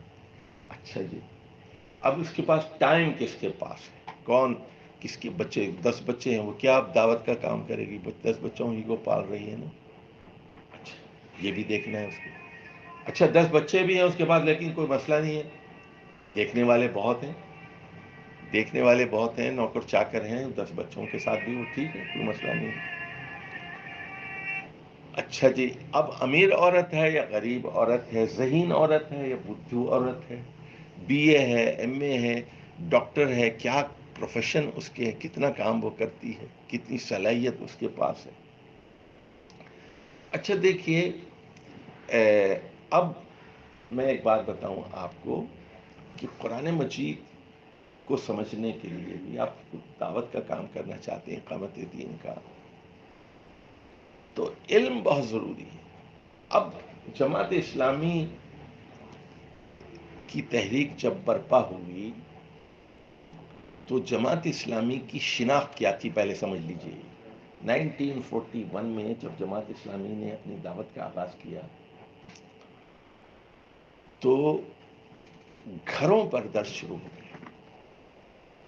یعنی جماعت اسلامی سے پہلے کا جو انڈیا پاکستان تھا ذرا اس کو تصور کیجیے. وہاں ہوتا یہ تھا کہ مرشد صاحب ہوتے تھے تو خواتین بھی جاتی تھیں, پیر صاحب کے ہاتھ پہ بیعت کر لیتی تھیں, پیر صاحب کچھ وعظ وغیرہ کرتے تھے وہ سن لیتے تھے, مرد بھی جاتے تھے بیعت ہو جاتے تھے, عورتیں بھی بیعت ہو جاتی تھی. پیری مریدی کا ایک نظام تھا. مولانا مودودی نے کیا یہ کہ مسجدوں میں کوئی درس نہیں ہوتا تھا, مولوی کوئی درس قرآن نہیں دیتا تھا. یہ مولانا مودودی کا بر صغیر کے مسلمانوں پر احسان اور جماعت اسلامی کا پورے انڈیا پاکستان بنگلہ دیش کا کہ انہوں نے گھروں میں درس قرآن کا آغاز کر دیا. پھر جماعت اسلامی نے کی خواتین نے گھروں پہ یعنی تفہیم القرآن کا درس شروع کر دیا. عورتوں میں ایک بیداری پیدا ہو گئی, ایک ہلچل پیدا ہو گئی. یہ کب کی بات ہے؟ 1950 کی, 1960 کی. خواتین جو پڑھی لکھی تھیں, ایسی خواتین جو بال کٹواتی تھیں, جو سر سید کی پیروکار تھیں, جو انگریزوں کے پیچھے چل رہی تھی, جو اسکرٹ پہنتی تھی, سگریٹ پینے والی خواتین جو انگریزوں سے بڑی متاثر تھی, ان لوگوں نے حجاب شروع کر دیا مولانا مودودی کی تحریریں پڑھ کر, پردہ پڑھ کر. تو مولانا مودودی کا بر صغیر ہند و پاک کے مردوں پر بھی بہت احسان ہے کہ انہوں نے اس دنیا کو, اس حصے کو قرآن سے جوڑ دیا. اس سے پہلے کہیں قرآن نہیں پڑھایا جاتا تھا. کوئی عوام الناس میں, پڑھے لکھے لوگوں میں قرآن فہمی کا, قرآن سمجھنے کا کوئی رجحان نہیں تھا. کوئی مائی کا لال پیدا ہی نہیں ہوا تھا اس سے پہلے. علماء تھے, تفسیریں لکھتے تھے, عربی میں تفسیریں تھیں, فارسی میں تفسیریں تھیں, اردو میں تھیں, مدارس میں علماء موجود تھے, لیکن قرآن کا بڑے پیمانے پر عوامی درس یہ کہیں نہیں. اس کے بعد خواتین نے بھی یہ مورچہ جماعت کی خواتین نے سنبھال لیا. اب ان کے گھر میں, جماعت اسلامی کے ہر رکن کے گھر میں ایک لائبریری ہوتی تھی. یہ بھی سن لیجئے مولانا مودودی ہی کا کارنامہ ہے. یہ انہی کے طفیل گھر گھر میں لائبریریاں شروع ہو گئی. آپ کو شاید معلوم ہے یا نہیں ہے, خاتون تھیں, ان کا نام تھا بنت الاسلام. نام سنا ہے کہ آپ نے؟ بنت الاسلام. 100 کتابیں لکھی انہوں نے, اور دعوتی کتابیں 100 کتابیں لکھی بنت الاسلام. بنت الاسلام کا ایک سیٹ آیا کرتا تھا پورا ایک زمانے میں. اب کوئی وہ, آپ لوگ اب تو نئی نسل تو جانتی بھی نہیں بنت الاسلام. آپ کے پاس, چلیے بہت اچھی بات. تو اب اس کے بعد ہوا یہ, اس کے بعد یہ ہوا کہ اور بہت سارے لوگ پیدا ہوتے گئے. مثال کے طور پر تنظیم اسلامی نے, ڈاکٹر اسرار نے 1 سال کا کورس شروع کیا. 1 سال کا کورس شروع کیا اور مردوں میں بڑا وہ مقبول ہوا. اور اس سے پھر اس کے بعد پھر ان کی خواتین بھی وہاں آ گئی. لیکن پھر ہوا یہ کہ جس طرح جماعت اسلامی کے اندر پھوٹ پڑ گئی, اور تنظیم اسلامی میں بھی پھوٹ پڑ گئی. وہاں پر 2 اختلافات رونما ہوئے. ایک گروہ جو ہے وہ اہل تصوف کا تھا, وہ پاشا صاحب وغیرہ وہ الگ ہو گئے. دوسرا حنفیت اور اہل حدیثیت کی کشمکش جو جماعت اسلامی میں چلی وہ بھی وہاں چلی. اس کے بعد وہ لوگ جو اہل حدیث تھے وہ الگ ہو گئے کچھ, اور کچھ رہ گئے اس میں. تو اچھا, اس کے بعد پھر یہ کہ فرحت ہاشمی نے الہدیٰ کے نام سے ایک ادارہ قائم کیا, اور بہت یعنی انہوں نے اسلام آباد میں ادارہ قائم کیا. اس کا فائدہ یہ ہوا اس ادارے کا کہ اسلام آباد کی جو بڑی امیر عورتیں تھیں اور جو یعنی بڑے بڑے افسروں کی بیویاں تھیں, انہوں نے آ کے دین پڑھنا شروع کر دیا. بڑی گاڑیوں میں آتی تھیں, اور وہ ظاہر ہے کہ ان کے پاس نوکر چاکر اور گریڈ 22 کے لوگ, 21 کے لوگ, 20 کے لوگ, یہ خواتین آنے لگیں. تو اس سے ہوا پھر یہ کہ بڑے طبقے میں جو ایلیٹ طبقہ تھا اس خواتین کے اندر دین کا رجحان پیدا ہوا. اچھا، ان کا جو نصاب تھا، اس کی اس الہدا کا جو سسٹم تھا وہ دوسرے سسٹم سے مختلف تھا۔ ایک تو یہ کہ وہ کرتے یہ تھے کہ پورے سال میں پورے قرآن کا ترجمہ پڑھا دیتے تھے، ہر مہینہ 2.5 پارے ختم کر دیتے تھے، 12 مہینے میں پورا۔ اچھا، دوسرا یہ کہ وہ مادہ بتا دیتے تھے کہ یہ لفظ کا یہ مادہ ہے اور یہ اس کے روٹ لیٹرز یہ ہیں، یہ روٹ لیٹرز اس کی یہ ہیں، تاکہ لوگ جو ہے وہ دیکھ لیں۔ اچھا، اس کے بعد ایک بڑی خوبی اس کی اس سسٹم کی یہ تھی کہ وہ ہر ہفتہ کوئز لیتے تھے اور ہر مہینہ امتحان لیتے تھے، ہر ہفتہ امتحان لیتے تھے، کوارٹرلی ٹیسٹ الگ، فائنل ٹیسٹ الگ۔ تو لڑکیاں جٹی رہتی تھی، کام کرتی رہتی تھی، پڑھتی رہتی تھی ہمیشہ، اور کسی دن چین نہیں تھا ان لوگوں کے لیے ایک سال کے اندر۔ تو کچھ علم حدیث کی بھی بنیادی چیزیں ان کو بتا دی گئی تھی۔ اچھا، اسی طرح دیکھیے پھر جب جماعت اسلامی کی خواتین نے بہت سارا درس و تدریس کا فریضہ اپنے ذمہ لے لیا، تو تبلیغ جماعت کی ان کی خواتین نے بھی کہا کہ ہم بھی تبلیغ کے لیے نکلتی ہیں۔ تو بہت بعد میں یہ 80 اور 90 کی دہائی میں ان لوگوں نے بھی کہا کہ اب خواتین کی جماعتیں بھی نکلیں گی، اور کہیں کہیں خواتین کی جماعتیں بھی وہ جاتے لگی اور وہ بھی تبلیغ کی جو ہے وہ کرنے لگی۔ اچھا، 90 کی دہائی میں پھر ہوا یہ کہ جماعت اسلامی میں وہ ایک آپ کو پتہ ہی ہے کہ وہ گانے بجانے اور جلد سے جلد انقلاب برپا کرنے کا ایک رجحان پیدا ہوا، اور اس کے نتیجے میں جماعت اسلامی کا ایک حصہ الگ ہو گیا جماعت سے، اس کو تحریک اسلامی کہتے ہیں، اور اس میں خواتین، اور میں اس زمانے میں اسلام آباد کا قیم ہوا کرتا تھا اور قاضی حسین احمد اس وقت امیر ہوا کرتے تھے، تو میں نے جو ہے ان خواتین سے میں نے کئی میٹنگ کی، اور جو ہے بڑی وہ لوگوں میں ہم نے کوشش کی کہ کسی طرح اختلافات کو ختم کیا جائے اور یہ دوری کو پاڑ دیا جائے، لیکن بہرحال وہ اختلافات تھے وہ بہت، اور وہ لمبی داستان ہے۔ تو اس میں جماعت اسلامی کی خواتین کا ایک بڑا حصہ کٹ کر علیحدہ ہو گیا، وہ انہوں نے تحریک اسلامی کے نام سے ایک جماعت قائم کر لی، اور اس میں خواتین بہت با اثر تھیں اور بڑی باصلاحیت خواتین تھیں۔ اس میں سلمہ یاسمین نجمی تھیں جو بہت بڑی ادیبہ ہیں، اور ناول بھی لکھے ہیں انہوں نے، افسانے بھی لکھے ہیں، شاعرہ بھی ہیں، بڑی خط۔ اچھا، اسی طرح وہ عامرہ احسان کا نام آپ نے سنا ہوگا، یاسمین حمید کا نام سنا ہوگا، بڑی یہ باصلاحیت خواتین تھیں۔ اچھا جی، پھر اس کے بعد اب وہ دیکھا دیکھی، اب دیوبندیوں نے کہا کہ یار یہ لوگ تو بہت آگے بڑھ رہے ہیں، یہ جماعت اسلامی والے، تنظیم اسلامی والے، تحریک اسلامی والے یہ خواتین میں کام کر رہے ہیں اور بڑا طبقہ متاثر ہو رہا ہے۔ تو انہوں نے پھر کیا کیا، ایک یہاں مفتی عدنان کاکا خیل دیوبندی ہوتے تھے، انہوں نے بھی کچھ جو ہے اپنا کام شروع کیا، انہوں نے بھی خواتین کا ایک ادارہ قائم کر لیا دیوبندی میں، حالانکہ وہ اتنے زیادہ ایفیکٹو نہیں ہے، لیکن بہرحال ایک مقابلے کی ایک فضا پیدا ہو گئی۔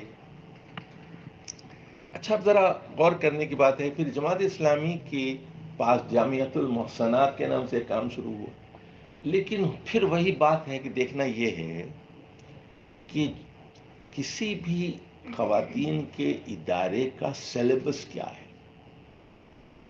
نمبر 1۔ نمبر دو کون سی کتابیں ٹیکسٹ میں ہیں، کورس کیا ہے، سلیبس کیا ہے، اور ٹیکسٹ بک کون سی استعمال ہو رہی ہے۔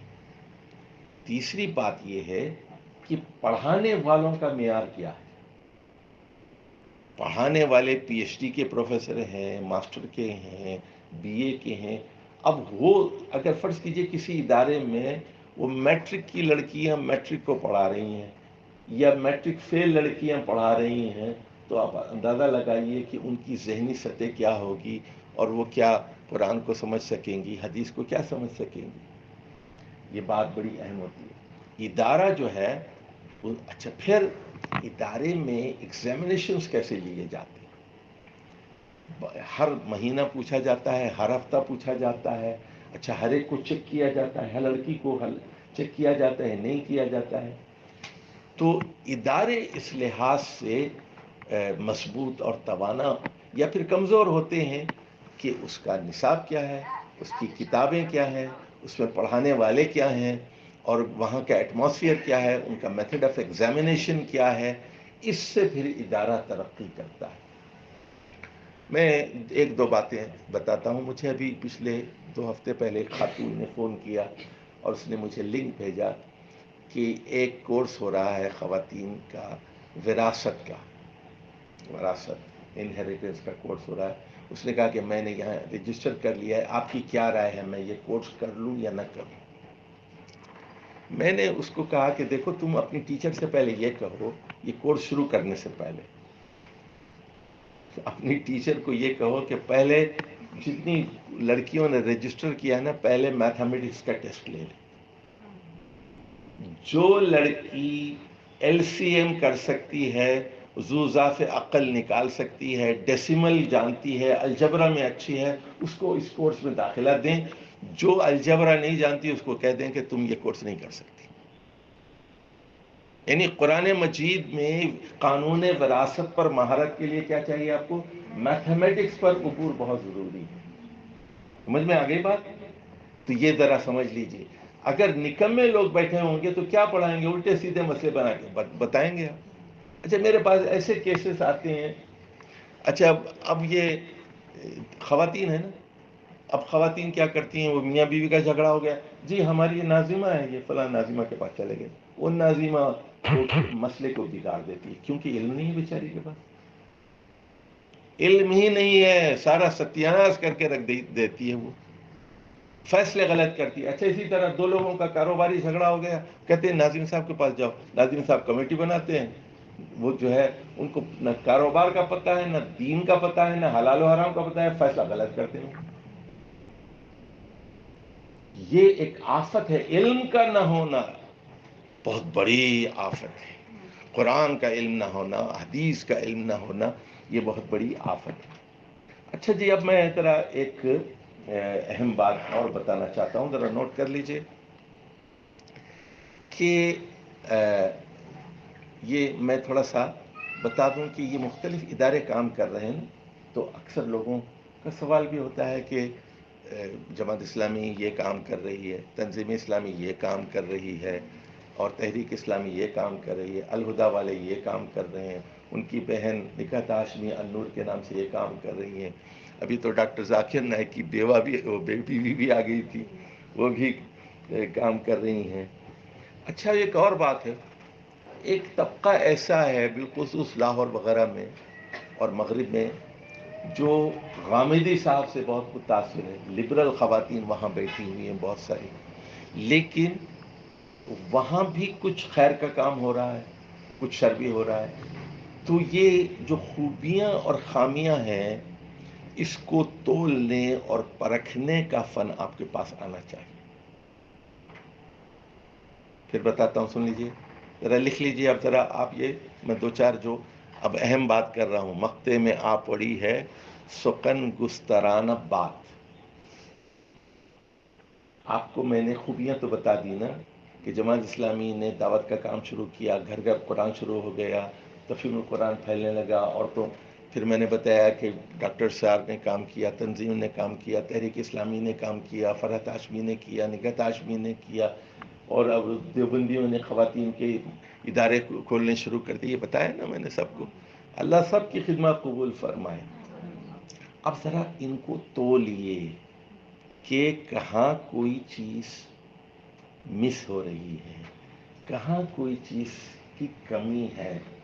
یہ تولنا بھی ایک بہت بڑا فن ہے. اچھا، اب ادھر دیکھیے. پہلی بات یہ ہے کہ جماعت اسلامی ایک زوال سے گزر رہی ہے.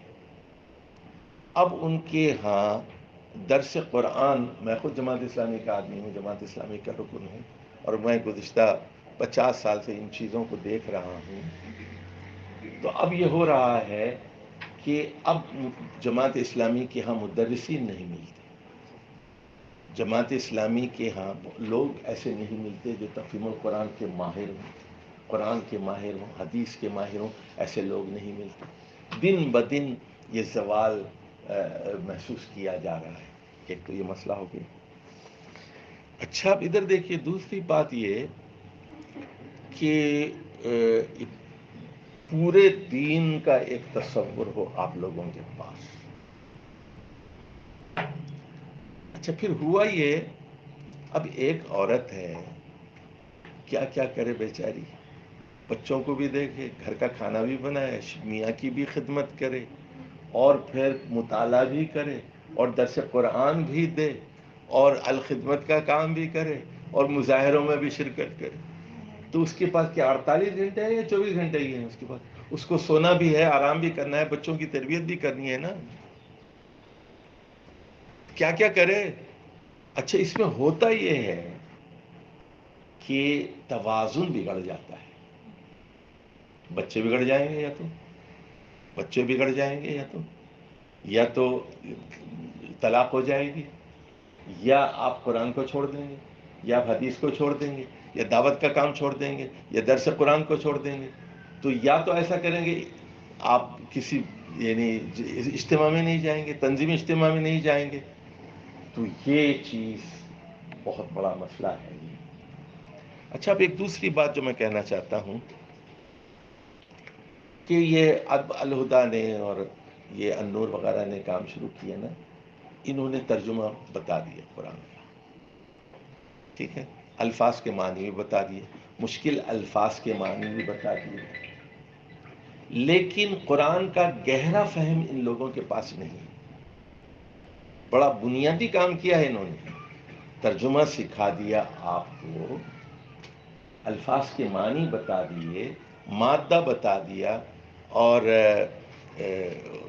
روٹ لیٹرز بتا دیے آپ کو، ڈکشنری دیکھنے کا طریقہ سکھا دیا، کچھ ادب قاعدہ سکھا دیا، حدیثیں پڑھا دی آپ کو، لیکن قرآن کا گہرا فہم ان کے پاس نہیں ہے.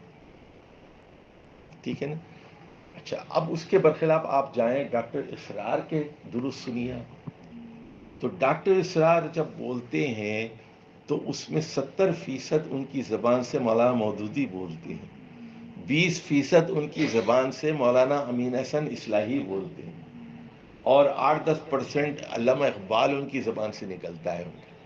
تو ڈاکٹر اسرار کا مستوی یہاں ہے، بڑے مسائل کی بات کرتے ہیں. اب آپ میں بھی جو خواتین ہیں، آپ کی ذہنی سطح کتنی ہے؟ آپ میٹرک کی سطح کی ہیں، یا پرائمری لیول کی سطح کی انڈرسٹینڈنگ ہے آپ کی، یا بی اے کی ہے، یا ایم اے کی ہے، یا پی ایچ ڈی کی ہے؟ اگر آپ کا مستوی بلند ہے، آپ کا اسٹینڈرڈ بہت ہائی ہے، تو آپ ڈاکٹر اسرار کو سمجھ سکیں گے.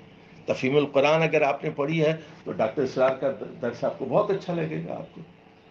لیکن اگر آپ کا مستوی بہت لو ہے تو پھر آپ کے لیے تبلیغی جماعت ہی آپ کو اچھی معلوم ہوگی. وہ آپ کو آسان حدیثیں مل جائیں گی، آپ کو فضائل کی چیزیں مل جائیں گی، آپ کو فرحت ہاشمی کا درس بہت اچھا معلوم ہوگا آپ کو. تو اس لیول کو آپ ذرا سمجھنے کی کوشش کیجیے. میں اس پر مزید گفتگو آپ کو میں اور کروں گا آپ کو. اچھا دیکھیے، جب مولانا مودودی بڑی باتیں کرتے تھے تو ایک لیول وہ تھی، جیسے مثال کے طور پر ایک آپ لوگوں نے ایک مولانا مودودی کا مضمون ہے عقل کا فیصلہ پڑھایا. عقل کا فیصلہ کسی نے پڑھا ہے؟ تو کچھ نہیں پڑھا آپ نے، آپ لوگ تو پیدا ہی نہیں ہوئے، کہتے ہیں نا پنجابی میں جے میں ہی نہیں. اچھا ادھر دیکھیے، تو وہ بہت اہم مضمون ہے مولانا مودودی کا، پڑھ لیجئے. تفہیمات میں ہے یہ، تفہیمات اول دوم 3 جلدیں ہیں تفہیمات کی، وہ پڑھ لیجئے، پہلی جلد میں ہے یہ. اس میں وہ ایک ملحد کو جو خدا کو نہیں مانتا، وہ کنونس کر کے بتاتے ہیں کہ خدا موجود ہے، سمجھاتے ہیں اس کو. اب یہ کہ یہ جو ہے، یہ جواب نہ فرحت ہاشمی دے سکتی ہے، نہ نگہت ہاشمی دے سکتی ہے، نہ تبلیغی جماعت دے سکتی ہے. اور جماعت اسلامی کے اندر بھی اب چونکہ لوگ پڑھنے والے نہیں ہیں، کسی کوئی تفہیمات پڑھاتا بھی نہیں، کوئی تفہیمات پڑھتا بھی نہیں. میں نے پڑھائی ہے تو کچھ 8-10 لڑکے تھے، ان کو تفہیمات پڑھائی میں نے. شاید پاکستان میں واحد آدمی ہوں جسے یہ پڑھایا ہوگا، کوئی اور کسی اور نے نہیں پڑھایا. تشدید و احیاء دین پاکستان میں شاید پہلا آدمی میں ہوں جنہوں نے پڑھائی. قرآن کی 4 بنیادی اصطلاحات میں نے پڑھائی، یعنی جمعیت کے لڑکوں کو، کچھ لوگوں کو پڑھائی میں نے. اچھا، تو مولانا کی بنیادی کتابیں لوگ نہیں پڑھتے، لوگ سمجھتے نہیں، تو کھوکھلے لوگ پیدا ہو رہے ہیں. وہ پرانے والے لوگ نہیں رہے، علم والے لوگ نہیں رہے، کھوکھلے لوگ ہیں. نعرے لگاتے ہیں، جماعت کے رکن بن گئے، ناظم بن گئے، فلاں بن گئے، فلاں بن گئے. چھوٹے سر ہیں، بڑی بڑی ٹوپیاں ہیں، بڑے بڑے عہدے ہیں. اچھا جی، اب سن لیجئے، یہ جو طبقہ ہے جو بے دین ہو رہا ہے، ملحد ہو رہا ہے، لڑکیاں بے دین ہو رہی ہیں، ان کو مولانا ایڈریس کرتے تھے، ان کو جواب دیتے تھے، ان کو مسلمان کرتے تھے. ان کی تحریر آپ رسائل و مسائل پڑھیے، دیکھیے کیسے مولانا نے جواب دیے، مشکل سوالوں کے جواب دیے. اب یہ جو طبقہ ہے، ان کو نہ تبلیغی جماعت میں جواب ملتا ہے، نہ جماعت اسلامی میں، نہ تنظیم اسلامی میں، نہ الہدیٰ میں، نہ النور میں، نہ دیوبندیوں کے پاس، نہ بریلیوں کے پاس. یہ طبقہ کہاں جائے پھر؟ یہ طبقہ جاتا ہے کس کے پاس؟ غامدی صاحب کے پاس جاتا ہے. سمجھ گئے؟ ایک خلا ہے نا، تو معاشرہ خلا میں نہیں رہتا. اب غامدی صاحب بڑے حلیم آدمی ہیں، حالانکہ وہ منکر حدیث ہیں، اور اب ان کا سب سے بڑا مسئلہ تو یہ ہے کہ وہ مغرب زدہ بھی ہیں، اور وہ مغرب سے مرعوب ہیں، اور اسلام کا جو تصور وہ پیش کرتے ہیں وہ محکومانہ تصور پیش کرتے ہیں. اسلام کو یعنی وہ جو غلامی سکھاتے ہیں مسلمانوں کو، وہ دوسرے معنی میں. مولانا مودودی جگاتے ہیں، اقبال مسلمانوں کو بیدار کرتے ہیں، جگاتے ہیں، اور یہ سلانے والے آدمی ہیں غامدی صاحب. لیکن الہاد کے بارے میں وہ مطمئن کرتے ہیں، کنونس کرتے ہیں، یہ صلاحیت ہے ان کے اندر موجود. اچھا جی، اب بڑی تیزی کے ساتھ جو آپ کو میں مشورہ دینا چاہتا ہوں وہ آپ ذرا سن لیجئے. پہلی چیز تو یہ ہے، ایک بیسک علم جو آپ کے لیے ضروری ہے جنت میں جانے کے لیے، وہ پہلے حاصل کر لیجیے. چاہے آپ ان پڑھ ہوں، چاہے لوں پی ایچ ڈی ہوں، بیسک علم کیا ہے؟ اللہ کے بارے میں عقیدے کا علم آپ کے پاس ہونا چاہیے، نماز آپ کی صحیح ہو، اخلاقیات کا علم ہو، حلال و حرام کا علم ہو. اور یہی بچوں کو آپ تربیت دیجیے. آپ چاہے آپ یعنی کسی بھی جماعت سے ہوں، کوئی جماعت نہیں بھی ہے، ایک ہر مسلمان دنیا کے کسی بھی کونے میں ہو، اس کے لیے، اس کی خاتون ہے، اس کے لیے کم سے کم علم یہ ہے کہ وہ جنت میں چلے جائے، دوزخ سے بچ جائے. عقیدے کا علم، آخرت کا علم، اور جو ہے نماز کا علم، اور حلال و حرام کا علم، ستر اور حجاب کا علم، یہ ایک ضروری ہے. اچھا، لیکن آپ دعوت کا کام کرنا چاہتی ہیں، اور دعوت سے بڑھ کے اقامت، یعنی 3 گروپس ہو گئے نا. دیکھیے، یعنی پہلی خواتین وہ ہیں جو صرف کہتی ہیں مجھے جنت چاہیے بس. دوسری خواتین وہ ہیں جو کہتی ہیں میں بھی جنت میں جاؤں گی اور دوسروں کو بھی اپنے ساتھ لے کے جاؤں گی، دعوت کا کام کروں گی. اس سے بڑی ہوگی نا. اس سے بھی بڑی جو ہے وہ یہ کہتی ہے میں بھی جنت میں جانا چاہتی ہوں، دوسروں کو بھی لے جانا چاہتی ہوں، اور میں دین کو قائم بھی کرنا چاہتی ہوں. یہ تو اس سے بھی بڑی ہوگی. لیکن سوال یہ ہے کہ تیرے پاس وقت کتنا ہے خدا کی بندی؟ تیرا شوہر کتنی اجازت دیتا ہے؟ تیرے بچے کتنی اجازت دیتے ہیں؟ تیری صحت کتنی اجازت دیتی ہے؟ تیرے جیب میں پیسے کتنے ہیں؟ تیرے پاس وسائل کتنے ہیں؟ تیرے باپ نے کتنا پیسہ دیا ہے؟ تیرے شوہر نے کتنا پیسہ دیا ہے؟ تیرے پاس اپنی گاڑی ہے؟ تیرے پاس نوکر چاکر ہیں؟ تیرے پاس کوک ہے، ملازم ہے؟ کتنا ٹائم اسپیئر کر سکتی؟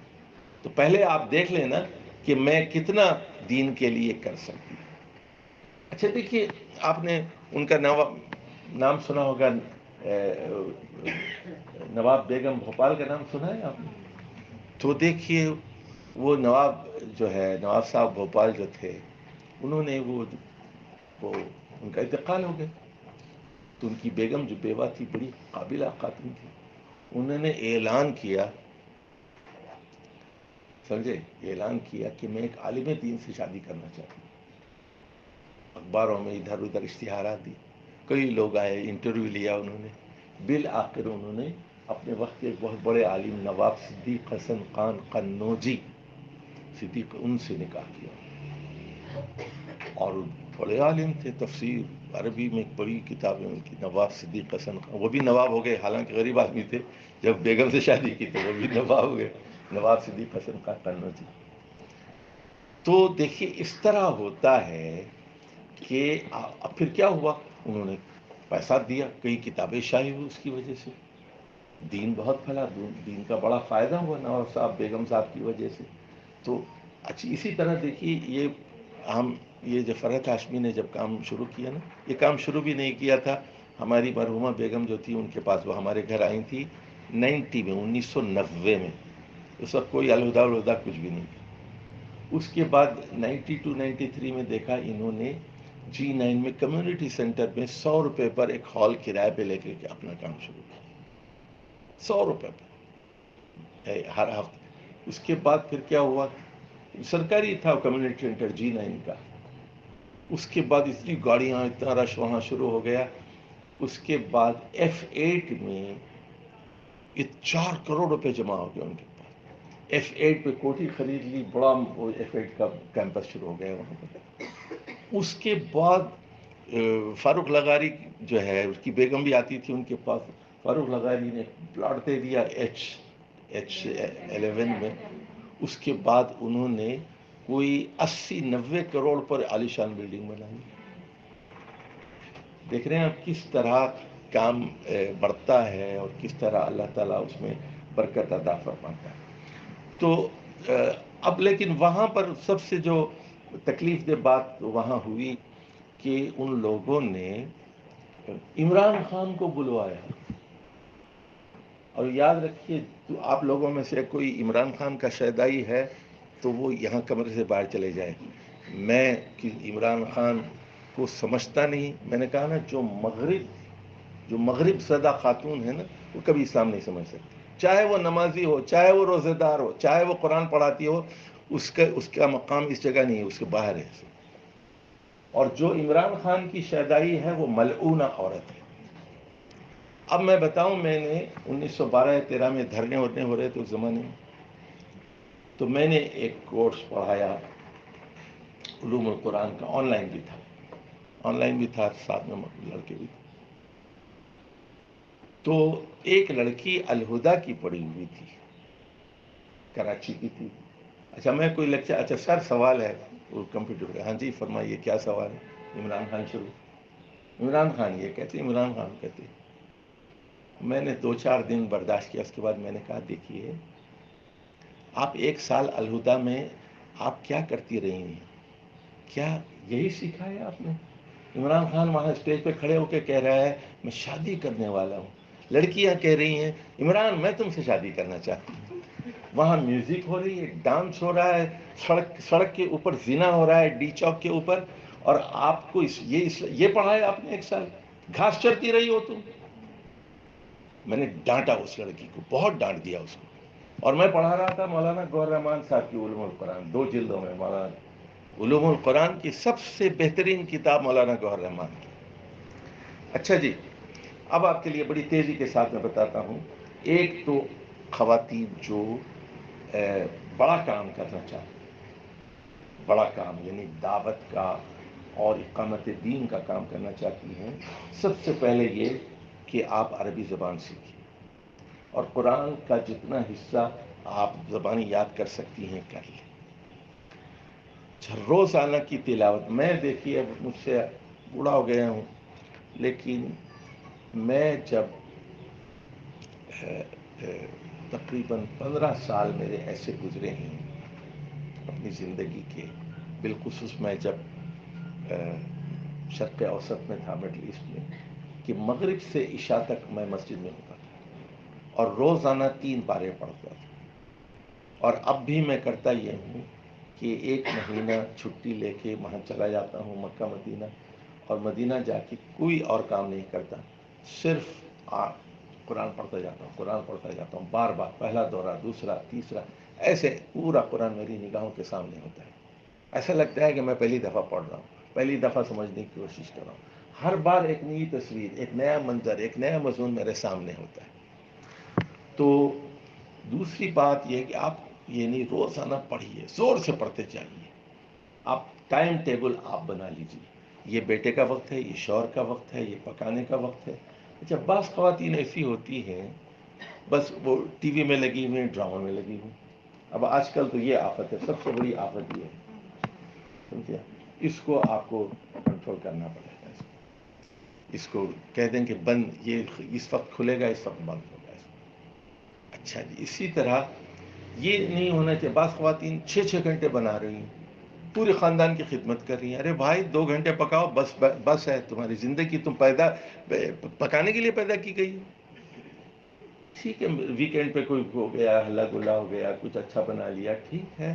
لیکن اصل تمہاری زندگی کا مقصد کیا ہے؟ دین سیکھو، سکھاؤ، دین کو قائم کرو. وہ تو بڑا اقامت دین، تو اس سے بڑا درجہ ہے وہ. اچھا جی، اب آپ کا جو ایک اور بات میں بتانا چاہتا ہوں، آگے آ رہی بات، کہ لوگ کیا کرتے ہیں، آئیں بائیں شائیں ہر چیز اپنی لائبریری میں رکھ لیتے ہیں. کوئی استاد نہیں ہوتا ان کا.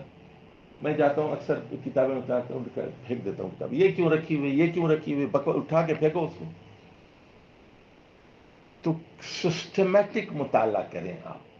میں نے اچھا درس قرآن کی تیاری کیسے کی جائے، میں نے اس میں کتابوں کی لسٹ بنائی ہے. مدرس یا مدرسہ کے پاس یہ کتابیں ہونی چاہیے. You should have your own library. اور ایوری برانچ آف نالج، آپ کی جو نالج ہے وہ کمپریہنسو ہو.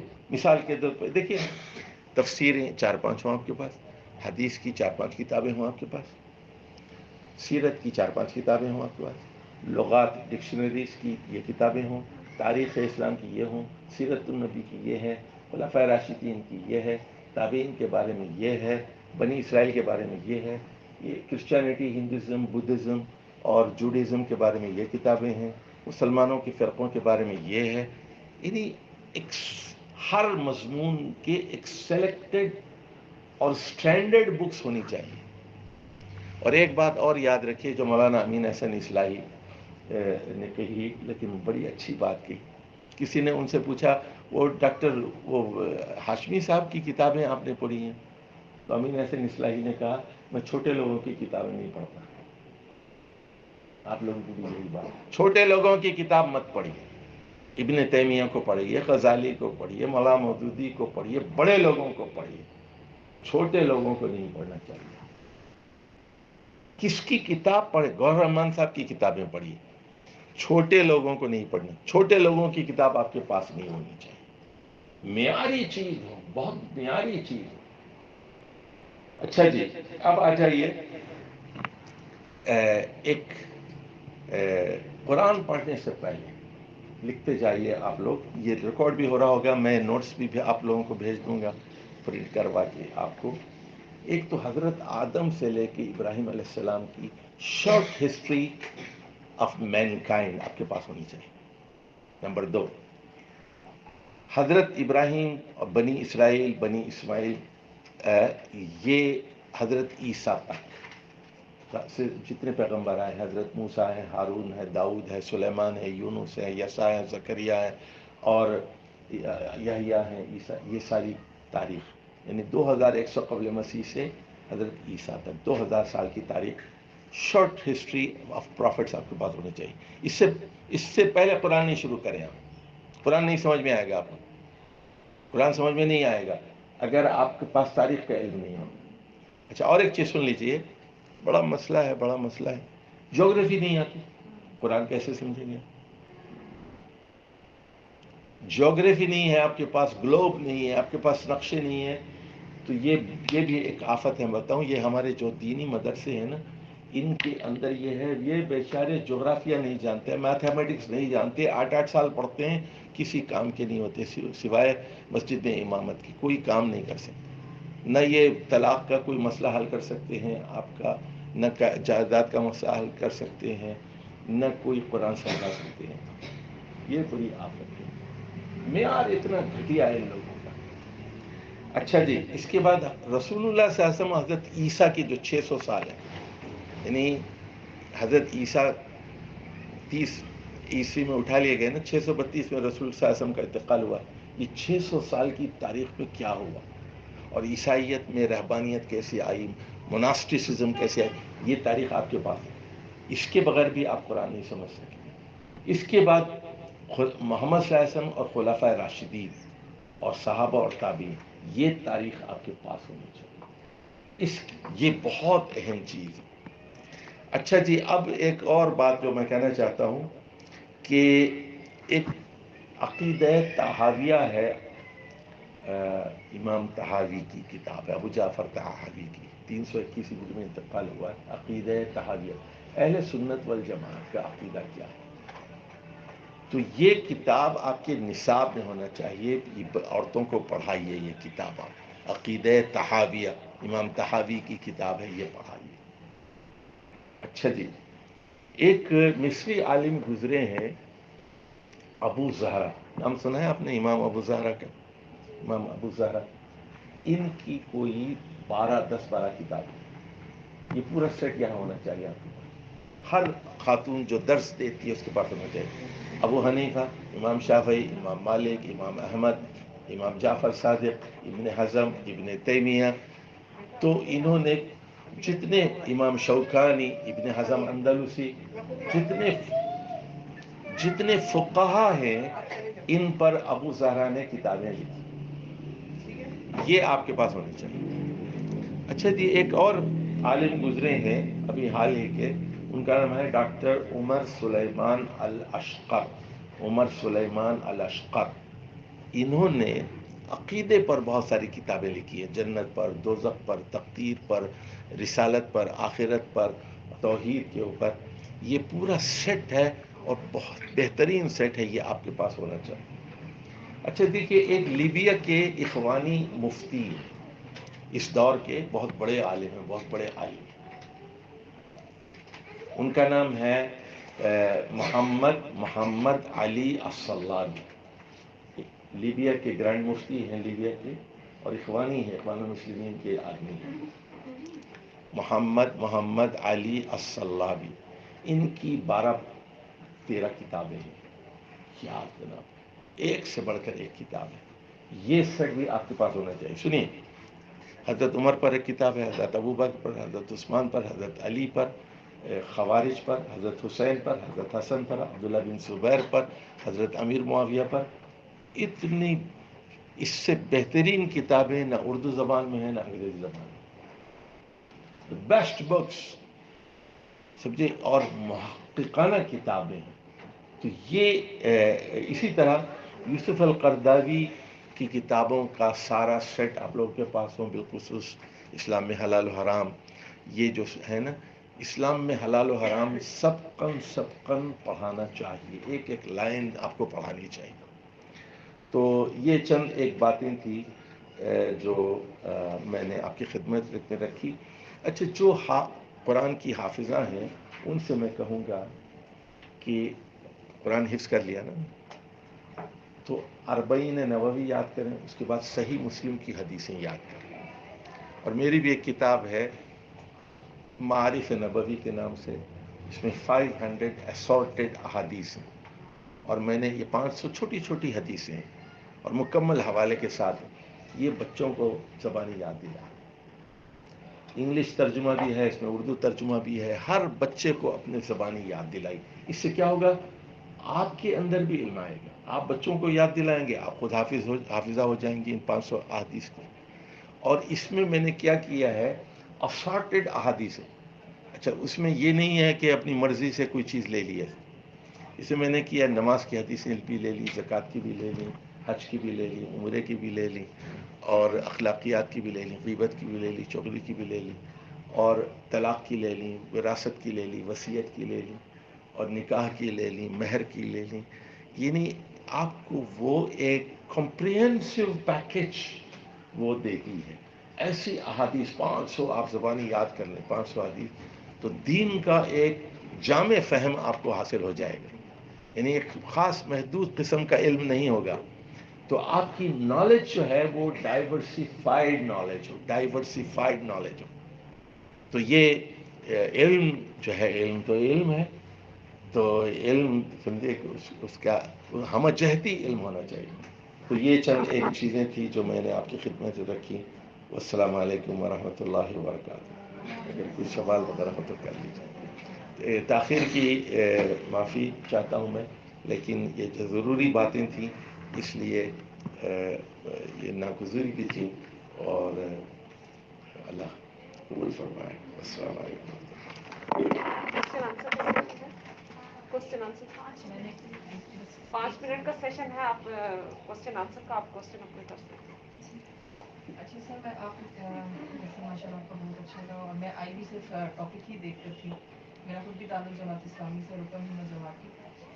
میں صرف یہ پوچھنا چاہ رہی ہوں کہ جب ہم فیلڈ میں ہوتے ہیں یا ہم کسی جگہ پر اپنی کمٹمنٹ کر لیتے ہیں کسی کورس میں یا کسی بھی چیز میں، اور چونکہ حالات آپ کو پتہ ہے ایک ایسی کنڈیشن نہیں ہوتی خواتین کی نارملی، تو ہم کس حد تک گھر کو چھوڑ کر اپنی کمٹمنٹ پوری کر سکتے ہیں، یا کمٹمنٹ کو پریورٹی دیتے ہوئے گھر کو نگلیکٹ کر، مطلب اس کی کیا کنڈیشن ہوگی وہ ذرا بتائیے. دیکھیے، دین نام ہے توازن کا. سارا کھیل تو توازن کا ہے نا. تو میں ایک مشہور حدیث میں نے اپنی کتابیں بھی لکھی ہے، وہ میں آپ کو بتا دیتا ہوں. اس میں آپ کا سارا جواب ہے. تو ایک صحابی تھے انصاری، ابو دردہ، مدینے کے رہنے والے تھے. تو رسول صلی اللہ علیہ وسلم نے کیا کیا، جب مدینہ پہنچے تو ایک ہجرت کر کے صحابی آئے تھے، سلمان فارسی. تو سلمان فارسی کو کہا کہ تم جا کے ان کے گھر میں ٹھہر جاؤ، 1-2 سال کے لیے، پھر اپنا مکان بن جائے تو الگ ہو جائے. مہاجر کو انصار کے گھر پہ ٹھہرا. ان کی پکی دوستی ہو گئی، ابو دردہ کی، سلمان فارسی کی. اس کے بعد سلمان فارسی اپنے گھر میں چلے گئے. تو لیکن اپنے پرانے محسن کے پاس آتے جاتے تھے کہ 1-2 سال ان کے گھر میں رہے، ان کے سامنے. تو ایک دن آئے تو دیکھا کہ ابو دردہ کی بیوی ام دردہ اداس بیٹھی ہوئی. تو پوچھا ماشاء اللہ کی کیا مسئلہ ہے تمہارا؟ تو ایسا لگ رہی یعنی بیوہ کی طرح بیٹھی ہوئی ہو. تو انہوں نے اپنے شوہر کی شکایت کی، کہا کہ اخو کا ابو دردہ لیس لہ شیء من الدنیا، تمہارے بھائی ہے نا ابو دردہ، ان کو دنیا سے کوئی رغبت ہی نہیں رہتی. سلمان فارسی بڑے ہوشیار تھے، سمجھ گئے مسئلہ کیا ہے. اب یہ باتیں کر ہی رہے تھے، اتنے میں آ گئے ابو دردہ. آتے ہی جو ہے انہوں نے کہا ہاں بھائی کھانا بناؤ، سلمان آئے ہیں کھانا بناؤ. اچھا. تو سلمان فارسی نے کہا کہ آج رات میں یہیں رکنے والا ہوں. خیر دونوں سو گئے، کھانا کھایا سو گئے. اچھا پہلے تو یہ ہوا کہ کھانا آ گیا. کھانا آیا تو انہوں نے کہا کھائیے. ابو دردہ نے کہا کھائیے. انہوں نے کہا کہ آپ کھائیں. تو آپ کھائیں. تو ابو دردہ کہنے لگے میں تو صاحب روزے تو. سلمان فارسی نے کہا واللہ ما انا بآکل حتی تأکل، اللہ کی قسم میں اس وقت تک نہیں کھاؤں گا جب تک کہ تم نہیں کھاؤ. روزہ توڑو، روزہ توڑو. روزہ توڑوا دیا. اس کے بعد سو گئے، رات میں عشاء کی نماز پڑھ. تو رات کے 11 بجے وہ اٹھ گئے. ابو دردہ نماز پڑھنے کے لیے تیار، کہا سو جاؤ. نام. پھر 1 بجے اٹھے، کہا کہ سو جاؤ. 2 بجے اٹھے، سو جاؤ. فلما کان آخر اللیل، جب صبح کا وقت ہو گیا 4 بجے کے قریب، تہجد کا وقت ہوا، اس وقت جگایا سلمان فارسی نے قم اللیل قم الآن، اب اٹھو. دونوں نے مل کر پھر تہجد کی نماز پڑھی، پھر فجر کی نماز کے لیے. اس کے بعد وہ تاریخی الفاظ انہوں نے بیان کیے سلمان فارسی نے، ان لربک علیک حقا. تمہارے رب کا تم پر کچھ حق ہے. ان لنفسک علیک حق، تمہارے اپنے نفس کا، ذات کا تم پر کچھ حق ہے. ان لزوجک علیک حق، ان لاہلک علیک حق، تمہاری بیوی کا کچھ حق ہے، گھر والوں کا کچھ حق ہے، رب کا کچھ حق ہے، تمہارا اپنا بھی کچھ حق ہے تمہارا. اس کے بعد فرمایا وآتی کل ذی حق حقہ. لکھ لو بھائی، یہ زبانی یاد کر لو. وآتی کل ذی حق حقہ، وآتی کل ذی حق حقہ. ہر حقدار کو اس کا حق. اب ایسا نہ ہو کہ آپ دیکھیے جماعت کے اندر اگر آپ ہیں، آپ جماعت والوں سے کہیے، جماعت بہت سارا کام کر رہی ہے، آپ کہیے کہ میں یہ کام کر سکتی ہوں، یہ نہیں کر سکتی. جیسے آپ فرض کیجئے اکاؤنٹنگ کا کام ہے، حساب کتاب ہے، آپ کہیں کہ میں اکاؤنٹنگ میں بہت اچھی ہوں، میں جو ہے یہ اکاؤنٹس والا مجھے کام دے دیجیے، آپ یہ کر لیں. یہ لکھنے پڑھنے کا، مراسلت کا یہ کام مجھے دے دیجیے، یہ میں کر لوں. آپ یہ کہہ دیجئے کہ یہ درس قرآن کا کام میں کر سکتی ہوں، یہ کام مجھے دے دیجیے.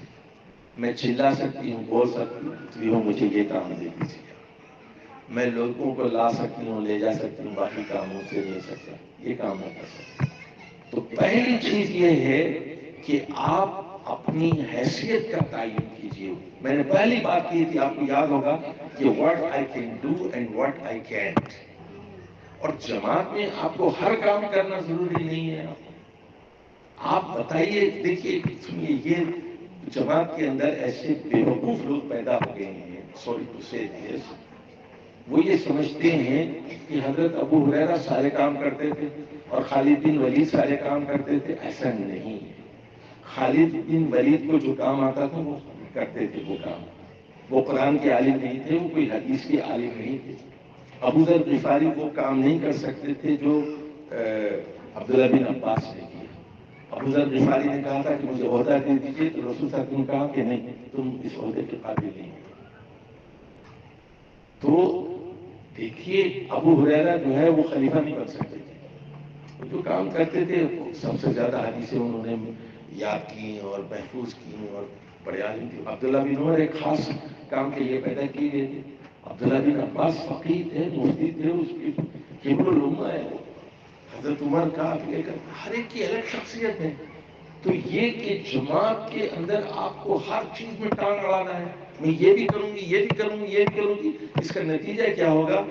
شوہر آپ سے ناراض ہوگا، بچے آپ سے ناراض ہوں گے، بچے بگڑ جائیں گے. خدا کے لیے کام مت کیجیے. آپ کہیے کہ یہ میں کر سکتی ہوں، مجھے یہ کام دیجیے، یہ نہیں کر سکتی، یہ مجھ پر بوجھ ہے، یہ میری طبیعت کے خلاف ہے، I cannot do it. یہ سیکھیے، سوری میں یہ کام نہیں کر سکتی، مت دیجیے مجھے ذمہ داری. تو یہ دیکھیے سب سے اہم چیز جو ہوتی ہے نا، یہ جماعت کا کام کرتی ہیں آپ، تنظیم کا کرتی ہیں یا مینجمنٹ کہ لوگوں میں کیا ہنر ہے.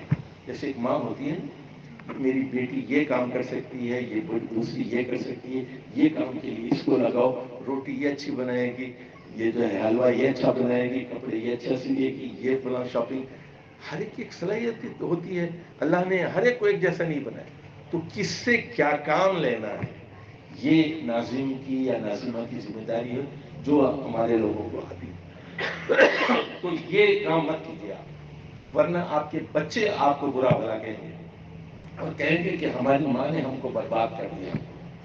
اچھا اسی طرح کہ درس دے رہی ہیں، اس میں بھی توازن، شوہر کو بھی شکایت نہ ہو، بچوں کو بھی نہ ہو، جماعت کا بھی کام کریں، آپ دعوت کا کام کریں، اور سب سے بڑھ کر مطالعے کے بغیر آپ درس دے رہی ہیں، مطالعے کے بغیر گفتگو کر رہی ہیں. یعنی آمد نہیں ہے، رفت ہی رفت ہے، انٹیک نہیں ہے، جو ہے آؤٹ ان پٹ نہیں ہے، آؤٹ پٹ بہت ہے. کیا ہوگا یہ؟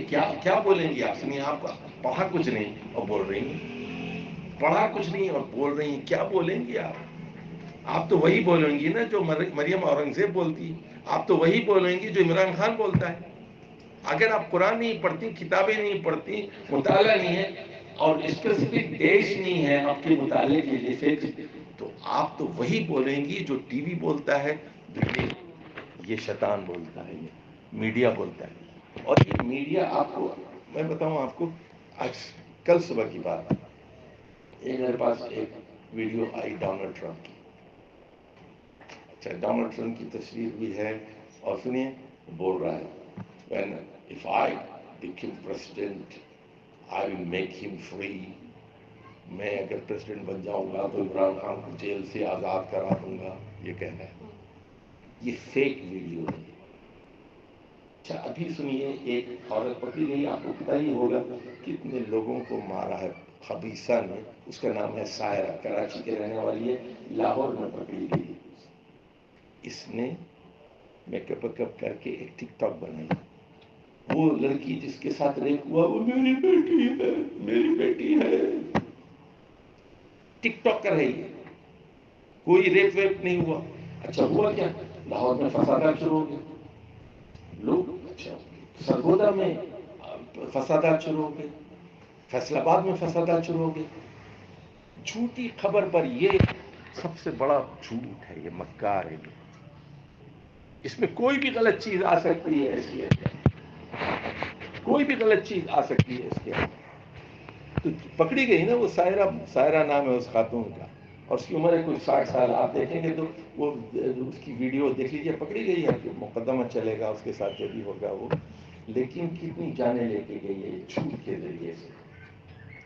اور اچھا اس میں ایسے کری منظر، بچاؤ، لڑکی چلا رہی ہے میرے ساتھ ریپ ہو رہا ہے، بچاؤ بچاؤ آوازیں، یہ وہ. یہ سب میڈیا کی کارگزاری ہے. مطلب کیا ہے؟ پاکستان میں انریسٹ ہو، یہاں جو ہے لوگ ایک دوسرے کو قتل کریں، یہاں پر امن و امان نہ ہو، اکانومی تباہ ہو جائے. تو آپ لوگ سمجھدار ہیں نا، آپ پختہ علم ہونا چاہیے. ان جاءکم فاسق بنبأ فتبین. تو یہ توازن آپ کی زندگی میں ہو، اوقات میں توازن. اچھا ایک اور چیز میں نے دیکھی، میں بتاؤں آپ کو. ایک ہمارے دوست تھے ڈاکٹر منصورہ میں ہوتے تھے، سعودی عرب کے ناظم بھی تھے ایک زمانے میں، بہت نیک آدمی تھے، اللہ کے ولی. منصورہ میں رہتے تھے لاہور میں. تو وہ میرے گھر پہ ایک مرتبہ آئے، کہنے لگے کہ میں یہاں پنڈی میں ایک نائب امیر صاحب کے گھر چلے گئے. فجر کی نماز پڑھ کے نائب امیر کے گھر پہ چلے. نائب امیر ہے، اچھا نام کی السلام علیکم. تو وہ صاحب جو ہے چٹنی میں باہر آ گئے. اس بے وقوف کو نائب امیر ہے، یہ بھی نہیں پتا کہ مرد کی سطر کیا ہے. باہر جب آئے تو چٹنی میں نہیں آتے. حلال و حرام کا علم نہیں ہے تو فجر کی نماز. اچھا وہ پوچھا، اچھا السلام علیکم، فجر کی نماز نہیں پڑھی؟ نہیں وہاں آنکھ لگ گئی تھی، نہیں پڑھی، ابھی پڑھنا ہے. تو کیا ہو رہا ہے یہ؟ آپ نائب امیر بن گئے، نائب چڈی میں آپ ہیں، فجر کی نماز آپ کی چلی گئی ہے، آپ کیا کام کر رہے ہیں؟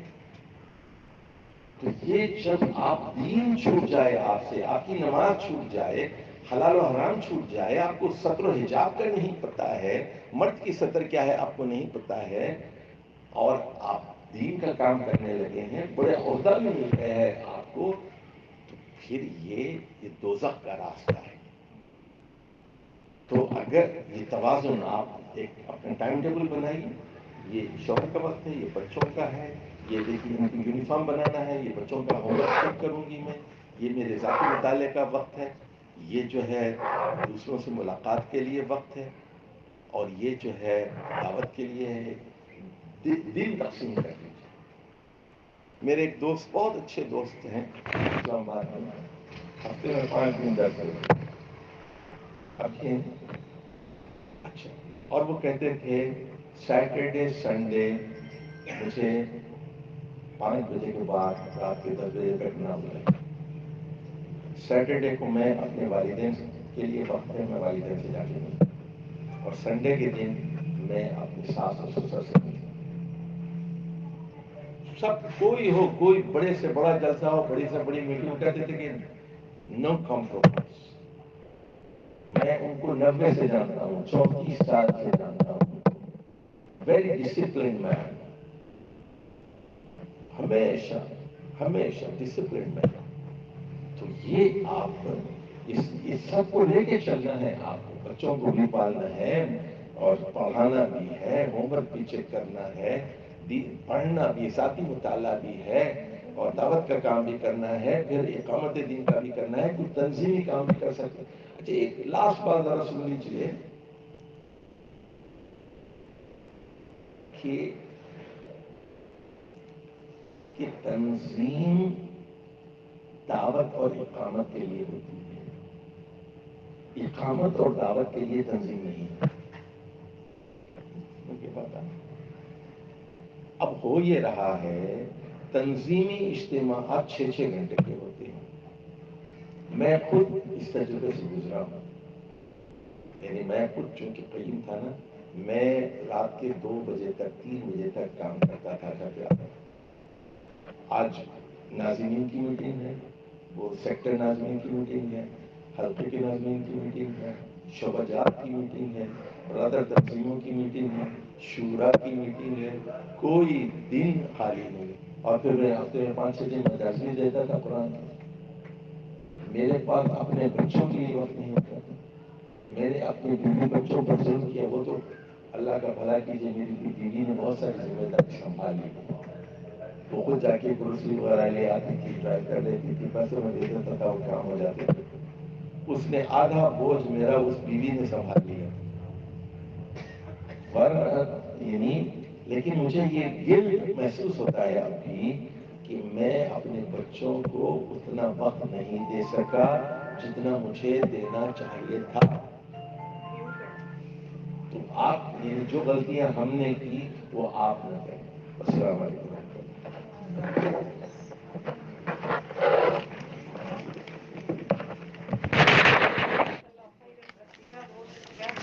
آپ کے یہاں تشریف لانے کا, اور مجھے وہ اناؤنسمنٹ کرنی تھی ریفریشمنٹ کے لیے. آپ خواتین یہیں موجود رہیں گی, اور اس کے علاوہ سستا بازار ہے جہاں آپ کو کم قیمت پہ معیاری چیزیں دستیاب ہیں, وہ دوسرے کمرے میں ہیں. وہاں آپ جا سکتے ہیں. کیا جانا ہے ٹھیک ٹھاک. جی آپ سوری, آپ الفوز اکیڈمی میں, جی الفوز اکیڈمی میں ہوتے تھے پہلے ہوا کرتا تھا. میں نے ٹائم تک کیا تھا, کافی 15 کیا سال نام سے. ہے؟ نعیم قربان. نعیم قربان.